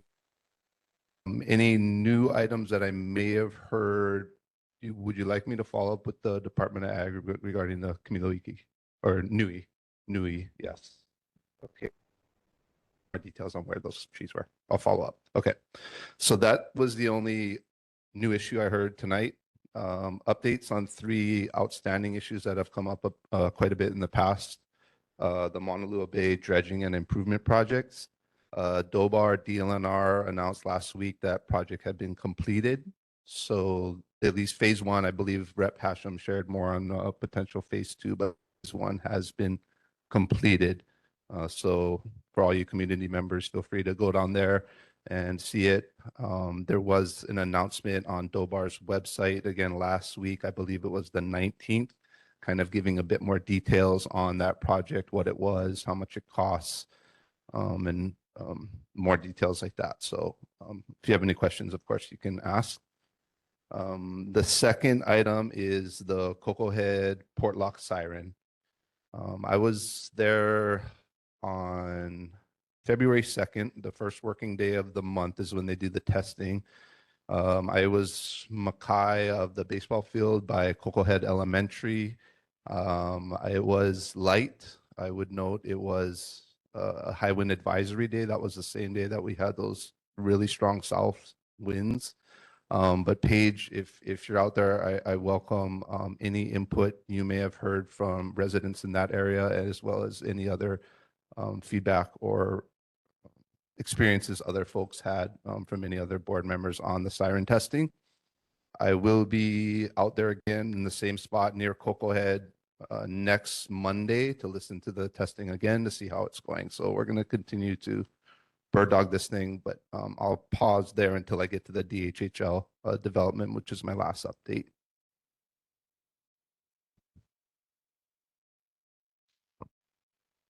Greg? Just wanted to mention on the Maunalua Bay dedication, there were 5 of us who were there. Let's see, it was Lisa, Robbie, Herb, Paula, and myself. And it is a great new facility. So yeah, thanks for that. That's really great to hear, and I'm glad you guys were there. Wow. Well, that's great. And again, encourage any folks who haven't been down there to check it out to go check it out. It's on the way home for many of us. Okay, the last one is the DHHL Maunalua development proposed by that 2.88 acre site across from the post office in the corner that folks know. The board invited DHHL to come present. They felt that it wasn't ready to be discussed. They're in the early stages of the due diligence to acquire that property, and they don't have a lot of details. You know, a lot of good questions were being asked already, and given the early stages of where they're at with the acquisition, there are no designs or timelines or approved plans at this time to share. They welcome engagement with the board as the acquisition progresses. But that's the update that I have on that. And I welcome any questions or comments on that as well that I can take back to the department. Thank you, Cameron. Greg?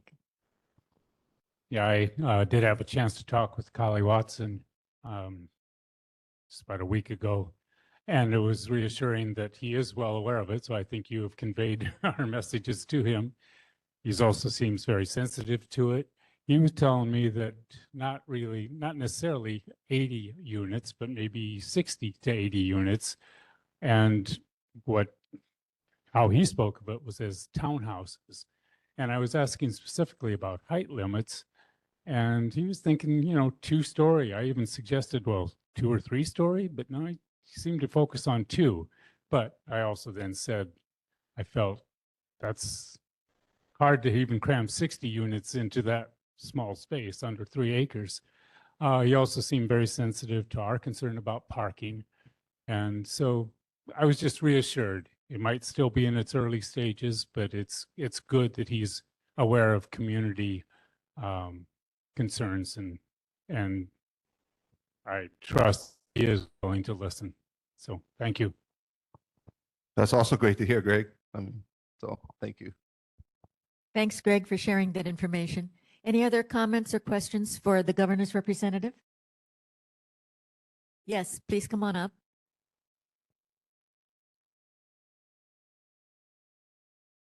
You said that the DHHL is in the process of doing a due diligence to acquire the property. Does that mean they haven't actually acquired the property? So does that mean that knowing that there's a lot of community opposition, they might decide it's not worth going forward with this plan? I might add something that I think I checked online. I wish I had this for certain, but I believe the property information does show that it is under Department of Hawaiian Homelands now, that there was the transfer to, and, we even talked a little about how they can skip over all the messy details about zone changing and all. And, he was aware of that. I think I just mentioned it in passing to the governor too, but it's just, it is pretty much done as far as I'm aware. So the update I got was from February 5th that they had not yet acquired it. I'll definitely take it back to get clarification. I don't know what the results are going to be after the due diligence. I apologize, but I'm not prepared to answer that particular question. I can definitely get a status on where the acquisition is at and get back to you all next month. That would be helpful. Another question from Elizabeth. It's not really a question. I just wanted to clarify that they're using the governor's executive order that bypasses that zone change because they're looking to develop affordable housing. So I just wanted to share that with you, which is why we're having a meeting with G70 about zone change. Why is one going through a process and the other isn't? Is because the governor has an executive order that bypasses all of that, including community, for the purpose of wanting to deliver more affordable housing.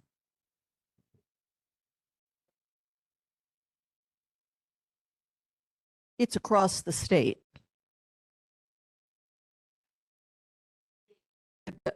The governor doesn't point. It's up to the developer to execute that option that's out there.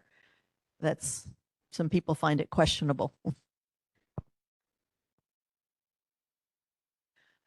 Okay, Cameron, thank you very much for being here, and we look forward to any updates that you have for us for next month. I plan to be back, and thank you. Thank you. Senator Stanley Chang's office. I think we have someone online. Yes, aloha. Good evening, everyone. Hello. And happy Lunar New Year. It's good to be with you all. I'll make it brief. We've dropped the link to our newsletter in the chat. I think I was able to provide you last month with some updates on what to expect this month in terms of the newsletter. It's almost time for March, so that'll be coming out to your mailboxes soon. Since we last had the opportunity to meet, I did want to share that Senator Chang spearheaded the successful first passage of SB 2203 that's now going to be heard in the House, or that may have happened already. This is prohibiting the use of face masks unless certain conditions are met. And this is relative to ICE. There was a request last month for the opportunity to engage on some of the issues ahead of time. And I just wanted to share the public access room as a resource if you're interested in tracking either legislation specifically or the work of the various committees. The public access room, excuse me, is available and standing by to support you in obtaining the information to be able to do so. I wanted to thank you all for flagging a few Senate bills on your agenda this evening. 2477, thank you for letting us know about that issue. I've alerted Senator Chang to be on the lookout for this. In the age that we're living in with AI and otherwise, it's very important as we are doing all that we can to source ideas from members of the community. And indeed, many of our bills are sourced from these meetings and from conversations we're having with you all, and even from simple phone calls and emails that you all send in, that we stay vigilant about that. So thank you for flagging. Thank you for also mentioning the coconut bills, 2925, and then which I think is still moving, and 2779, which Senator Chang is already a co-sponsor on that bill. I do not think that one is moving at this time, but thank you for your vigilance in elevating those this evening. I am happy to answer any questions that you all may have, and of course, if there are other specific pieces of legislation that are of concern to you all and your neighbors, please do not hesitate to reach out to us. You can find us easily at senatorchang.com. That's also where you can find access to our various newsletters. We have a weekly newsletter that goes out specifically around housing related issues, and I've also elevated the discussion this evening around the cocoa development. And then every month we put out our constituent newsletter. So some of the events that you all have highlighted this evening will be included both in our newsletter and on some of our social media as well. So thank you all for your service. And again, a happy Lunar New Year. Any questions? Yes, we do have a question for you, Herb. Posting the day of a meeting into the online chat doesn't help all of us because we're not all online. So I appreciate if you can get the information out sooner to our chair, or, that'd be appreciated because that's not the first time we've heard this. And the second thing, as far as unmasking law enforcement, totally against it. There's reasons why they wear masks. Thank you.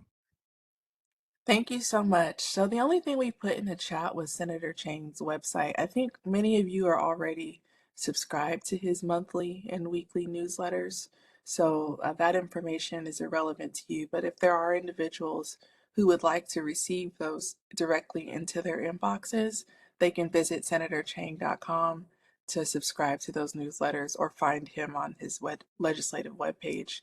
A number of the criticisms, and those of you who listen to HPR and have been following this in the news, this has been a heavily debated bill, and a number of those criticisms and concerns, including those raised by law enforcement, have been addressed in some of the amendments and the evolution of the bill.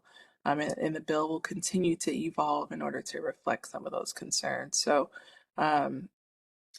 thank you for elevating it. And once you've read the latest version of the bill, if there are specific elements that you want to, flag, feel free to reach out either to Senator Chang or any of the co-sponsors of the bill to raise that, as it has not passed in its final form yet. Any other questions for Senator Chang's office? I see none. So thank you very much for joining us tonight and giving us your report. Appreciate it. Thank you. Take care. Okay. Senator Chris Lee, welcome. Yeah, hey everybody, aloha. It has been, I think, a crazy year this year so far in the legislature with everything we've been dealing with. This past week, thankfully, was a deadline that finally gives us a breather. I think probably 4 to 5 of the last nights last week was Capitol till probably 12:30 or 1 a.m. going through all the bills for the next day's hearing and trying to figure it all out. But that said, of all the bills that I had introduced for various folks in the community and kind of all around on a whole bunch of different issues, 43 of them are still alive and moving along through their various committees on a wide range of topics, which I'll get into in just a minute. But for some of the bills that have been mentioned already, I forget who had asked about the if you're hiking in a off-trail place you're not supposed to be. And, oh yeah, okay, so that was Lisa. Yeah. Right. So I don't know how, there were multiple of them, I'm pretty sure. At least one of them we heard in the committee that I chair in the Waterland Culture and Arts Committee. Right. So the discussion around that, to put it in a nutshell, was basically, yeah, there should be some ability for people to pay something if they're charging resources. The flip side to that, coming from, I think, our first responders and everything was, okay, if we do that, then people are going to be less likely to call when they need help, when they're probably still at a point they could be rescued. So you'd either end up with additional, bad outcomes, or they have to go rescue them anyway. Later on, it's going to cost more overall, and they're not going to be able to pay for it. So there's this push and pull. That bill was deferred for the time being. There's still, I think, a couple others moving as we try and get more information on that. Up next, I think someone had raised the Mauna Loa. Oh, Elizabeth had raised the Mauna Loa markers bill. Yeah, Senator Gabbard introduced that. Still not 100% who it is or actually introduced that. We had poked around trying to figure that out. There were at least a couple people in the community though who seemed to be behind it. So we put that up for a hearing, and then didn't get any weigh-in from who we expected, just generally in the community, which was surprising. So anyway, the other one was 2925, I think, which is the coconut trees measure. That also, I think Senator Gabbard and I both had a joint hearing on that one. We moved that out. So that's moving along. And then finally, the CRB invasive species funding. There were two bills, I think, that we had pushed through the committee, putting resources aside or funding aside for that. Not just CRB, but just invasive species more broadly, which includes CRB. I'll just say, it's been frustrating because one of the things in a separate hearing that was had by a couple of the other committees that same week was that the Department of Agriculture is still importing, apparently, infested plants, where they know that there's an infestation going on and they bring them in anyway. And that has been something which apparently has been going on in contravention of existing statute, which bars and says you shall not do this.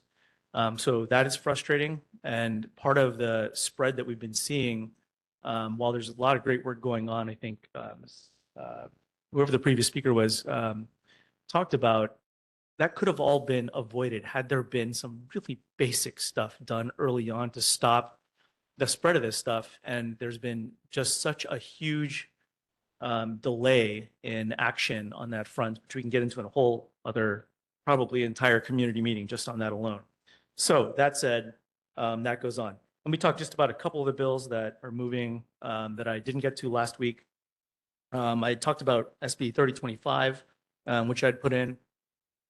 We've been working with a couple groups over the last 2 years or so. One nonprofit, which has acquired about 50,000 residents worth of medical debt that they'll never otherwise pay. This is people who, for example, go through cancer treatment and can't work anymore, and they owe, $1 million. It's just never going to get paid. The hospitals are never going to collect.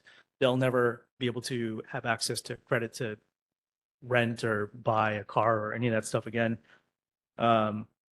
So in those kinds of situations, we've been able to basically piece together $91 million worth of that for 50,016 residents of Hawaii.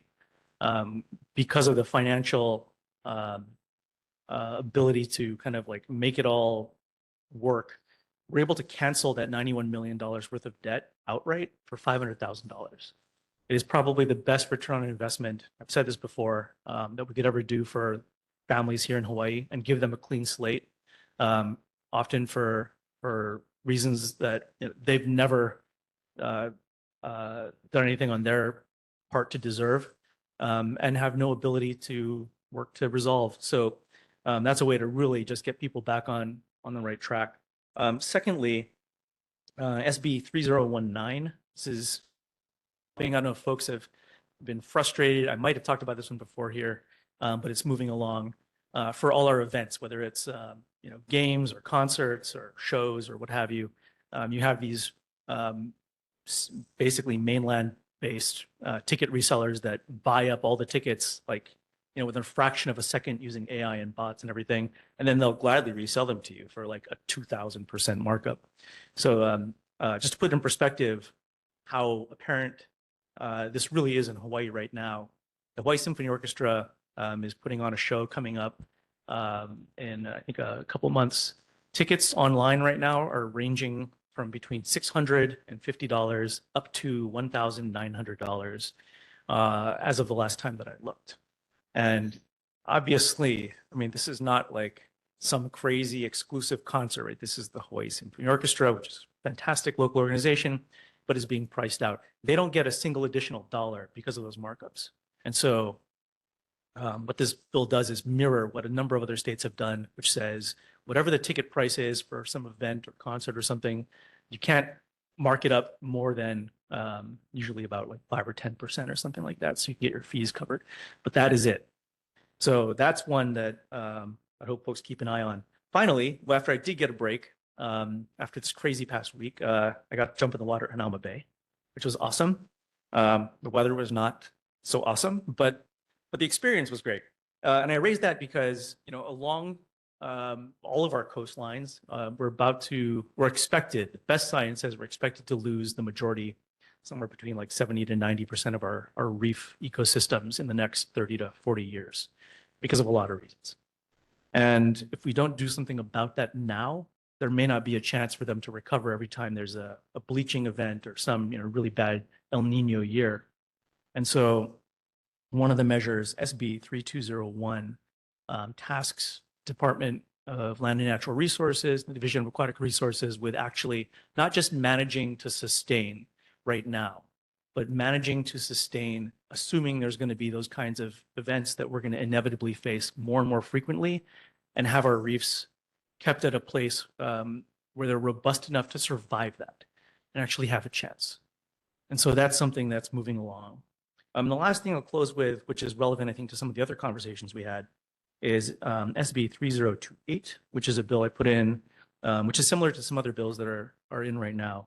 That basically will raise more money to do two things: to help with more housing, obviously, in the urban core, but secondly, to acquire property and land. And so in situations where we have either conservation land or other kinds of land in the community, like we had heard about in a couple different projects, there'd be resources available where we could potentially tap to be able to do some of that stuff. So it's not waiting for a year to go raise some money and do all that. And meanwhile, some projects moving forward that means we miss the opportunity. The other thing I'll note right now that's being considered, the green fee funds that we put in place, the mechanism to raise last year off of tourism room revenue. There's a bunch of different nonprofits and community organizations and state projects that we're talking with folks about to put those monies toward. And so we're vetting the list that was given to the governor, which the governor in turn vetted and changed up a little bit and then sent to the legislature. So all of that is before us right now, but there's also opportunity there. I was in a few of those meetings with some of those those potential recipients today on a few of those things. So there's a lot moving right now, but let me stop there. There's so much more I could talk about, but just happy to answer any questions for the moment. Okay, questions beginning with Elizabeth. Thank you very much. Two things, please. With what you're mentioning about funding for acquisition for lands, great thing. I still don't understand why legacy lands seems to be under some sort of threat. Legacy lands was voted by the public, as part of our conveyance tax, and very important, especially at the state level, because it's so much more competitive as we have at the county level, clean water, natural lands.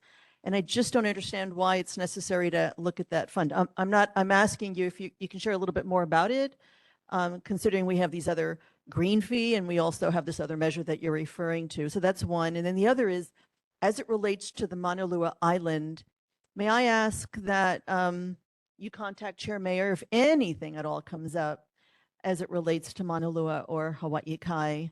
I'm sure, she's in the know of everything. So when that came across and everyone's trying to figure out what this is the person I would have called. So please consider next time. Thank you so much. All right. Yeah, on the first point you raised, I'm not aware that Legacy Lands is under, I don't know, attack, or I forget how you phrased it. I've not seen any bills. The only changes I've seen are adding funds to it or raising the ceiling. I've not seen anything that decreases it, at least that I'm aware of. Maybe there's something in the House. I don't know. And then, on the other stuff, it's happy to try and keep folks in the loop. There's a process, I will say. We have usually, I don't know, probably like 20 or 30 bills up on an agenda. Each hearing, which is like an hour, each hour and a half, then you multiply that by so on and so forth. Getting those scheduled in time often means you have like 15 minutes to make a decision, like what's going to be on the list and what's not. I tend to default and err on the side of get it on so that people can weigh in rather than leave it off and then it's just dead. And if somebody actually wanted it and there's merits to something, then you've lost the opportunity. That was one of those situations where we had a whole list of stuff. But that said, notwithstanding the crazy scheduling and all that stuff, and I've always been kind of an advocate for a slightly longer session, although I don't see that happening anytime soon, given the state of things. Happy to communicate as best I can. Is the governor still thinking about using some of the, or paying for some of the green fee projects with general obligation bond debt instead of with the straight tap that was supposed to be coming in on a monthly or on an annual basis? I can't speak for them. I know the original proposal from the administration was to bond finance some of those projects. I know there was resistance from some of our colleagues at the legislature. I don't know in the end what's going to happen. I would imagine, I mean, ultimately the way that was set up, right? The administration proposes projects and funding and the legislature then actually builds the budget. And so ultimately has the final say.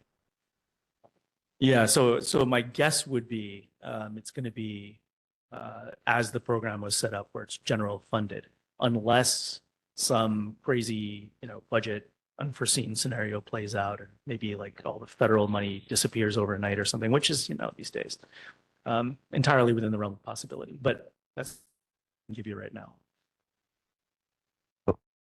Any other questions for the senator? Herb? How are you doing?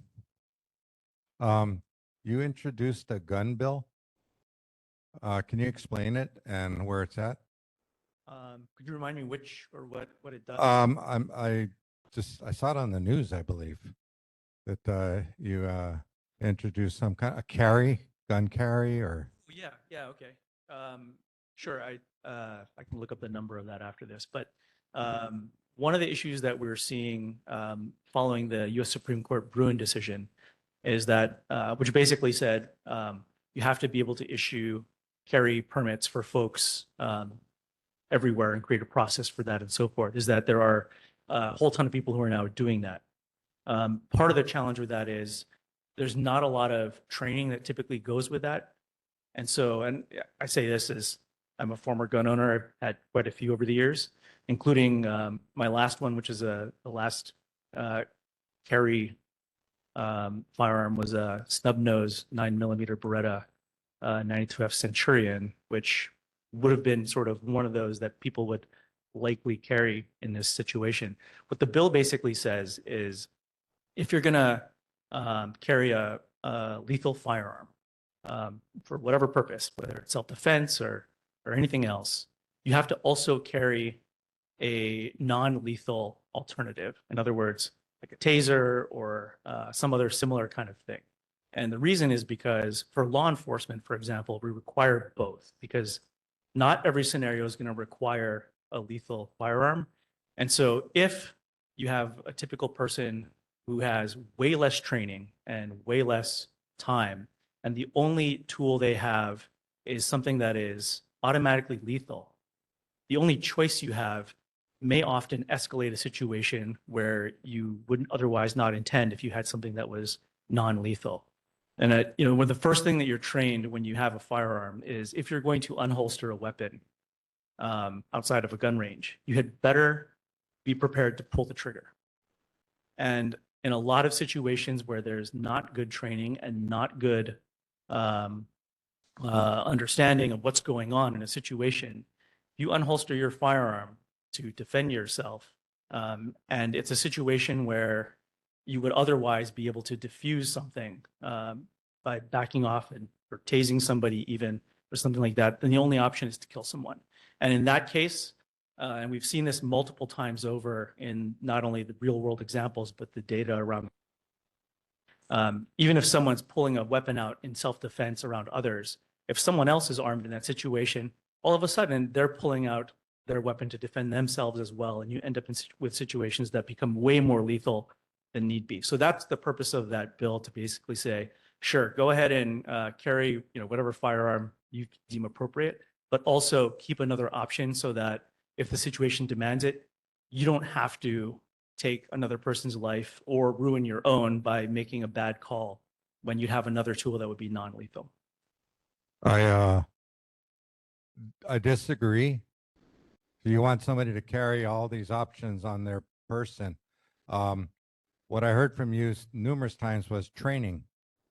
Work on the training. I was trained every year. Leosa, you have to pay a lot of money, get a medical checkup, and qualify every year. So I say training. Okay, you're not going to have any time to. Your training is you have a gun. It's deadly force versus deadly force. So if somebody starts shooting somebody or running around with a knife, your decision is going to be to the gun. Otherwise, you shouldn't be pulling it out. So I disagree on the part that you have to carry tasers or billy clubs or anything else to decide, because they're not the cops. They're there. If somebody came in this room right now, I was hoping maybe you would carry your gun. I don't have a carry permit because I chose not to. I'm physically not 100%. So I hope to rely on those who have a gun to take care of somebody coming in that door, But I'm just saying, to have somebody carry a taser or whatever else and then try to diffuse the situation. No, a gun is like, oh my God, you get the gun out and you protect everybody. So I totally disagree. Sorry. Yeah, happy to chat offline and can follow up on that. I note that actually when I was judiciary chair in the House a few years ago, we focused on training and had a number of bills specifically just dialed in on that, which were opposed, I'll say, not only by some of the folks who were proponents for carry and things like that, but basically boxed us in with options. So that's why the bill's like this one now. Anyway, happy to chat further later. All right, comments or questions from Elizabeth, then Paige, and then Lisa. Thank you. I just wanted to clarify the one relating to legacy lands, the Senate Bill 3028, and it talks about a redistribution of the conveyance tax or redistribution of it. I guess for me, I'm looking at why can't we just leave that fund alone because it's doing such great work in the state. That's all. So, but thank you very much. Yeah, this is the measure that raises funds for legacy land. Yeah, but can we just leave it the way that it was? But that's preferred. I see what you're saying about raising, but it's still talking about redistribution, and there's some unknowns. Just sharing that with you, but I'm not going to get into it right Yeah, right so now. for everyone, so the bill basically, so this was the measure I was actually referencing in my comments about raising more funding for land acquisition. The standard practice, there's a number of percentages and things like that for where money raised goes, including to the Legacy Lands Fund. The standard practice is to blank those out as they move along to the Ways and Means and Finance Committee, so that those committees basically fill them in kind of as we go. but the measure is the tool. That is sort of the prime purpose for raising funds to go into the funds. It actually does two things. It raises more money to go in, and then it can up the cap on the special fund. So in other words, it's more money for legacy lands. If you leave it alone, then they don't get another dime. Sure. Paige, you have a question? Yes, thank you. Hi, Senator. Thank you for your report. I actually have two questions, two issues. The first one is the ticket scalping. How does the bill address how or what measures are going to be taken to to I just blanked on the word I wanted to use, to control, to oversee the scalping situation? How are you going to monitor that? If I buy a ticket and I want to sell it to my neighbor for 14 times its value, how can you guys stop that? I mean, how are you going to, does the bill address how it's going to be, how that issue is going to be addressed? Is it going to be a finable offense if caught? I mean, are you really going after the guys that are scalping on Craigslist and stuff like that? I that's my first question. And then I have one regarding the gun stats, but if you could address that first, please. Yeah, sure. So the way that other states do this, which is what the measure is modeled on, is usually it's the Attorney General or like a consumer advocacy department or something like that that typically regulates these sorts of things. So there's usually a slew of existing penalties for violating various laws or what have you. So it usually is just simply that. If you're violating the law by selling something and marking it up and trying to scalp and profiteer off of something like that, then you'd be in violation. And yeah, there could be a fine or something depending on the way it's done. In this case in particular, to your point, the target isn't really like the average person who's, I got extra tickets and I want to put them on Craigslist or something like that. It's sort of the intentional profiteering by really a handful of national entities. And so 85% basically of all the ticket resales are done by just a few companies. It's, StubHub and these big national organizations that buy it, often illegally purchasing or selling tickets before they're even purchased in the first place, and then marking them up and then often having no tickets to actually give to the person that bought them. And those people are just not only out of money, but they're out of luck too. So anyway, it's focused on those folks. Okay, thank you for that. My second one was regarding the gun stats. You had mentioned that giving the conceal and carry people and having it be that they have to have something non-lethal along with having their gun.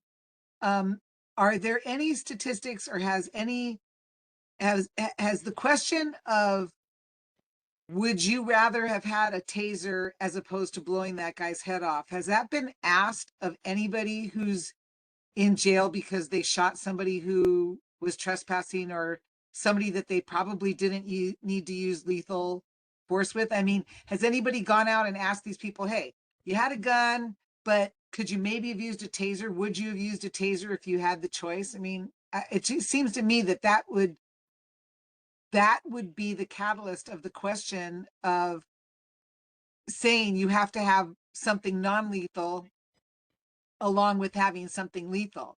I agree with her that for the most part, I don't like to say it, but I have a feeling that most of the people that own guns are owning them because they're going to use them lethally. They're not looking to use a taser, otherwise they would go buy a taser. They're not looking to use a slapjack because otherwise they'd be using a slapjack. You know what I mean? Like, have these people been asked? You shot this guy, but if you'd had a taser, would you have used the taser instead? I know it's actually, rhetorical. It's not really, I'm not really sure that's something to think about. That's all I'm saying for that. But thank you Sure, so sure. much Happy to- for your report. I appreciate it. It's an interesting topic. Yeah, sure. Happy to follow up offline. There's a number of um, incidents, I think, relative to the things, the scenarios I think you're painting that have played out, not only here in Hawaii, but other places as well that we can talk about. Okay, thank you so much. All right, Lisa? Yes, thank you, Senator. I wanted to thank you for introducing Senate Bill 2996, the aquarium fishing bill, and Senate Bill 2975, specifically about the closing authority to DLNR for MLCDs. That one may not go any further, but I wanted to thank you to at least introducing those two bills this year. So appreciate you doing that for us. No, thanks very much. No, thanks for the community for rallying around a lot of these things.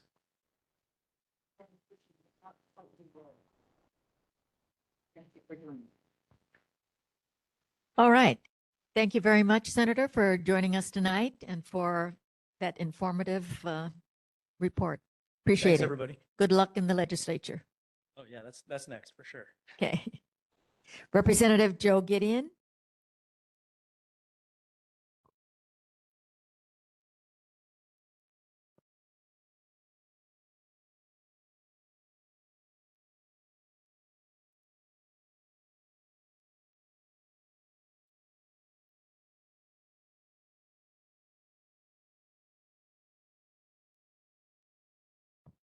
Hello, Chair Mayor, Neighborhood Board, and our neighbors. It's great to be with you each and every month to give my report. To start off, as the governor's rep mentioned, the dredging and shoreline restoration project at Mauna Loa Bay has been completed 2 months ahead of time. And if you had the chance to visit, it's a big upgrade. I'm going to yield a small portion of my time to Doug Fraser. He's a senior project manager at American Marine. He's here tonight to provide an overview on the completed project. Doug is also a Kaiser grad and a Hawaii Kai resident. Doug, you come to the mic. 2 minutes.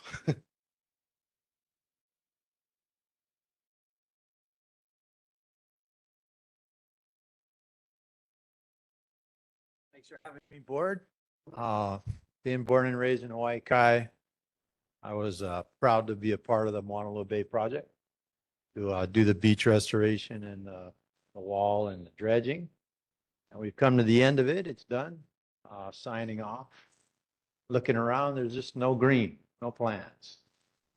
So we're thinking of trying to gather up a hui of people, and I talked to Elizabeth about this and come present it to you guys. I talked to Hui Nalu, Malama Mauna Loa.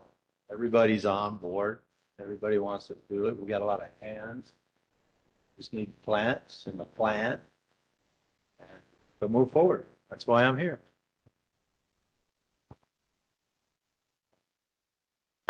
Doug, I'm going to invite you to be on our agenda for next month so that you can share any preliminary plans and get community input in terms of what kind of vegetation, the community would like to see out there so that you have, some inkling of and some direction in terms of what should be done out there. Yes. So if you could email me a possible title for your presentation, and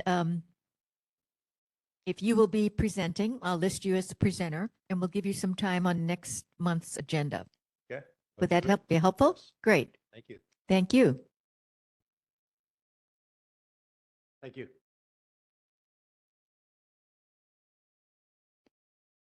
Okay, thank you, Doug. Get my computer back on here. Okay, like Doug mentioned, he and I have been coordinating on organizing a community volunteer planting and maintenance plan focused on helping to care for the new landscape areas of the bay. The goal is going to be to start the initial planting, trim back overgrown plants, remove rubbish that may have accumulated, and support general beautification. And would love to have the neighborhood board support in this effort. So far, Hui Nalu, Malama Mauna Loa, the Hawaii Kai Lions Club, and the Church of Jesus Christ of Latter-day Saints, the one across from Coca Marina, have expressed interest in participating in the maintenance program.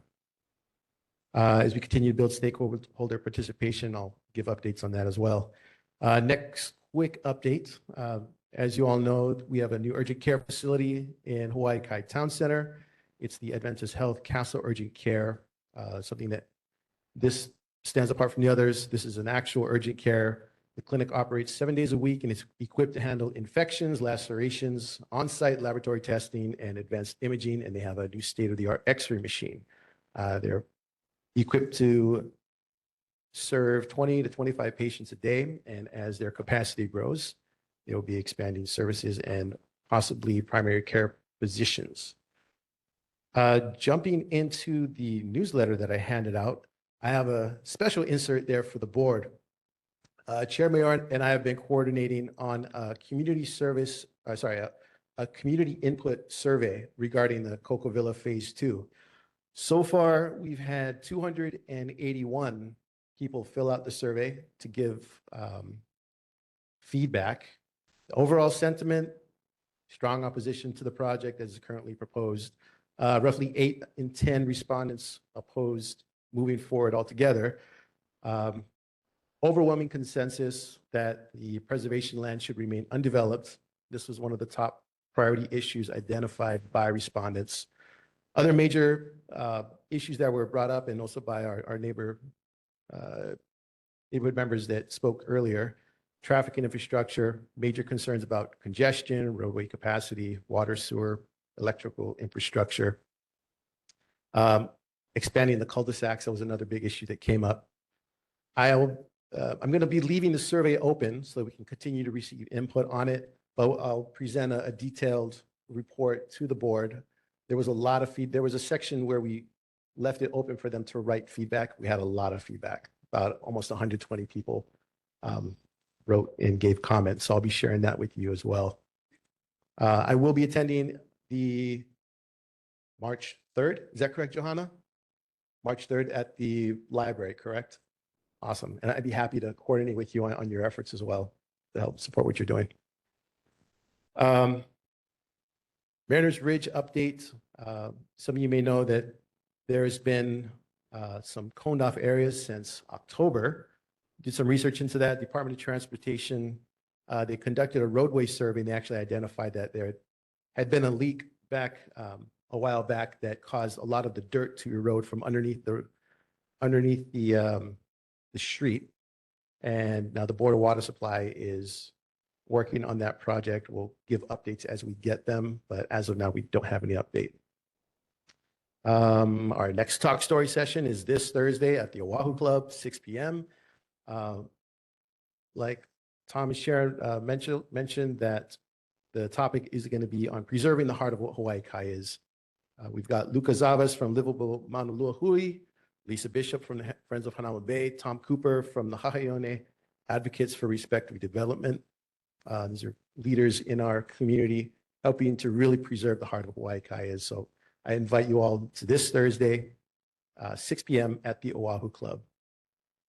Lastly, my February newsletter, it's complete. You have it in your hands. We'll be posting on our website shortly. In it, we've got the results from my pre-session survey. Some of the questions were had to do with, should the state legalize recreational marijuana? Also, should the state legalize sports betting? Questions on homeowners associations and just quality of life. I love doing these surveys because they really give us some hard data to look at. So I love getting it. I love sharing it. In the newsletter as well, we've got my 2026 bill package. 3 of my bills are still alive. 1759 passed the Economic Development and Tech Committee hearing as well as a floor hearing. It has to do with organized retail theft. Gives the prosecutor the ability to upgrade a felony offense from, say, a C to a B or B to an A. Another one of my bills that is still alive is the mobile vehicle. It's HB 2347, mobile vehicle safety inspection, to launch a pilot program to explore, see if it works. Have people come to you. A lot of people aren't mobile or working 2 jobs and can't get down to the DMV. Pilot program was to see maybe they can come to you. Lastly, the third bill that I have that is still on the move, HB 2349, to do with the business registration and transparency. Basically, when a new business registers with the DCCA, there's an option for them to opt in for their information to be shared with DBED. DBED has a lot of great resources and programs available to new businesses. This will allow DBED to be proactive and send information to the new businesses. Like Senator Lee said, it is crazy down at the Capitol. I'm on the Finance Committee, so we will be having some late nights. Other than that, are there any questions? Yes. Elizabeth, go ahead. I'm sorry to hear that HB 2351, Hawaii Homes for Hawaii Families, didn't get any traction, but thank you for that. And then I just had to comment that I caught you testifying on something relating to labeling. And what I loved is that you were using your firsthand experience from print and from spearfishing. And I was like, man, you can't get any better than that. So I thought that was a great testimony. You know, it's one of those bills that seem very small, but I've got 20 years in the print industry and 20 years spearfishing. Like, this label is going to fall off. It's going to end up in the ocean in the belly of one of the fish that I would like to have for dinner. So I would not like a label in the fish. Any other questions for Representative Gideon? Paige? Hi, Representative. Thank you so much for your report. Aloha, Paige. Hi. So first of all, the bay looks amazing. Just want to tell you in that I know Doug from high school. So hi, Doug. It's Kepi. So just wanted to say, hey, the bay looks amazing. You did a great job. The other thing is the issue that has been on my agenda for months and months and months now, which is the siren in my district. And I still have residents that are saying that they are not hearing that siren on the first day of the month.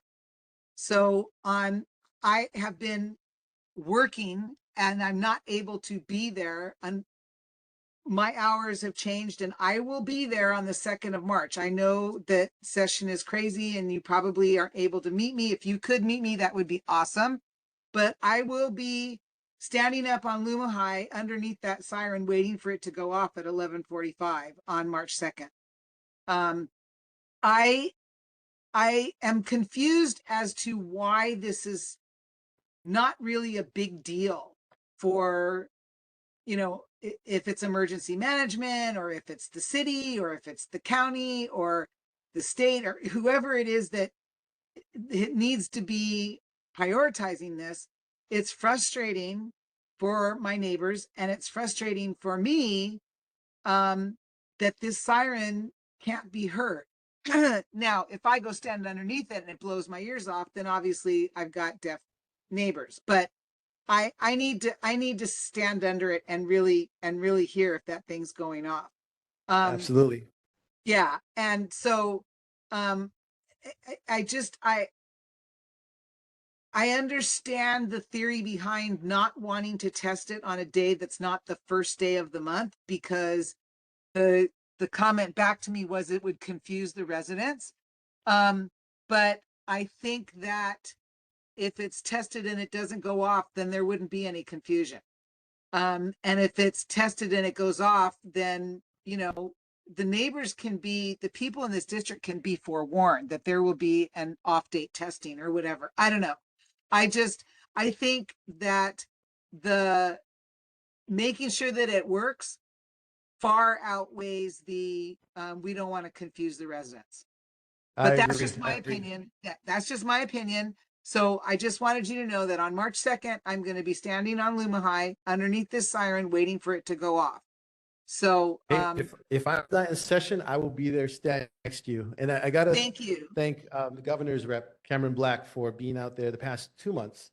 Yeah. I know last month, I believe there were a couple of technicians from Hawaiʻi as well.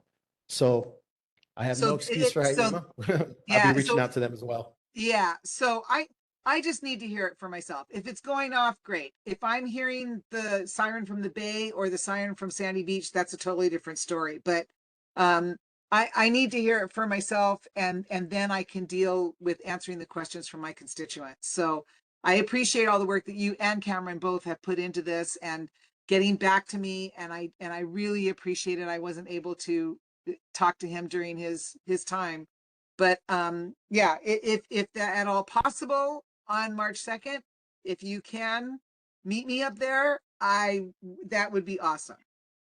I'd love to coordinate with you on that. And Paige, Okay. thank you for all the hard work you're doing for the people in your area as well, because it is a big issue. It's not a Menini thing. So thank you. Well, you're very welcome, and thank you. And we'll be talking. Perfect. Thanks. All right. Any other questions for Representative Gideon?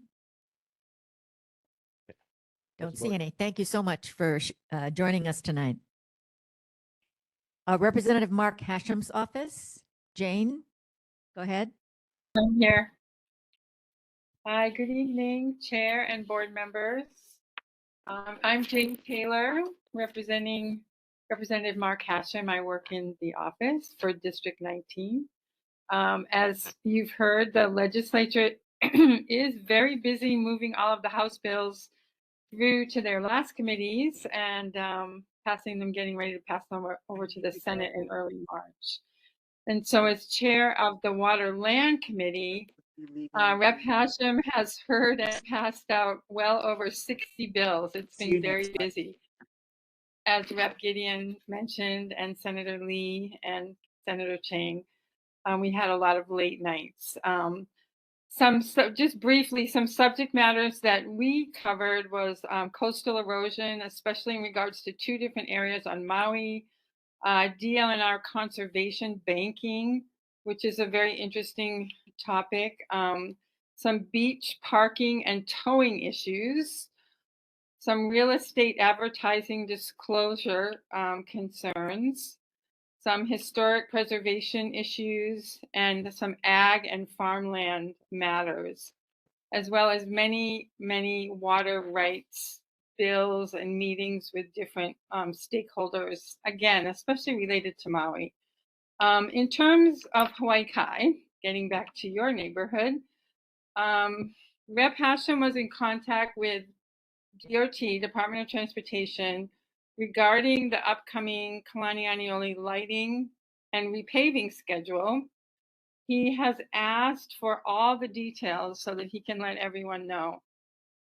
We did receive a letter from Ed Sniffen on February 20th, just a couple days ago, regarding plans for staging their equipment so as to not interfere with small side streets in the different neighborhoods. So he was informed that there will be two different staging areas for the equipment, and the permitting is ongoing, no set schedule yet, but due to start in spring of 2026.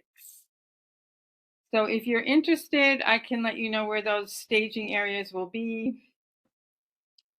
One will be in the parcel fronting Kalani High School, and that's a state of Hawaii parcel. And the second parcel will be the city and county parcel on Kalanianiole Highway between Kalani High and Hawaiian Electric Substation. So we're trying to keep up with all of this so we can get all the information to you folks, so we don't disrupt your commute from Hawaii Kai as you're moving around town. Any questions for me, for our office, please reach out. You can reach us by phone, you can reach us by email. We're a really easy office to reach, and we love to talk to people about bills that they're interested in. Rep. Hasham loves to hear from any and all of the constituents with their concerns. Any questions for me tonight? Jane, any questions for Representative Hasham's office? No questions tonight, Jane. Thank you very much for being with us tonight and sharing that information. Thank you. Thank you so much. Okay.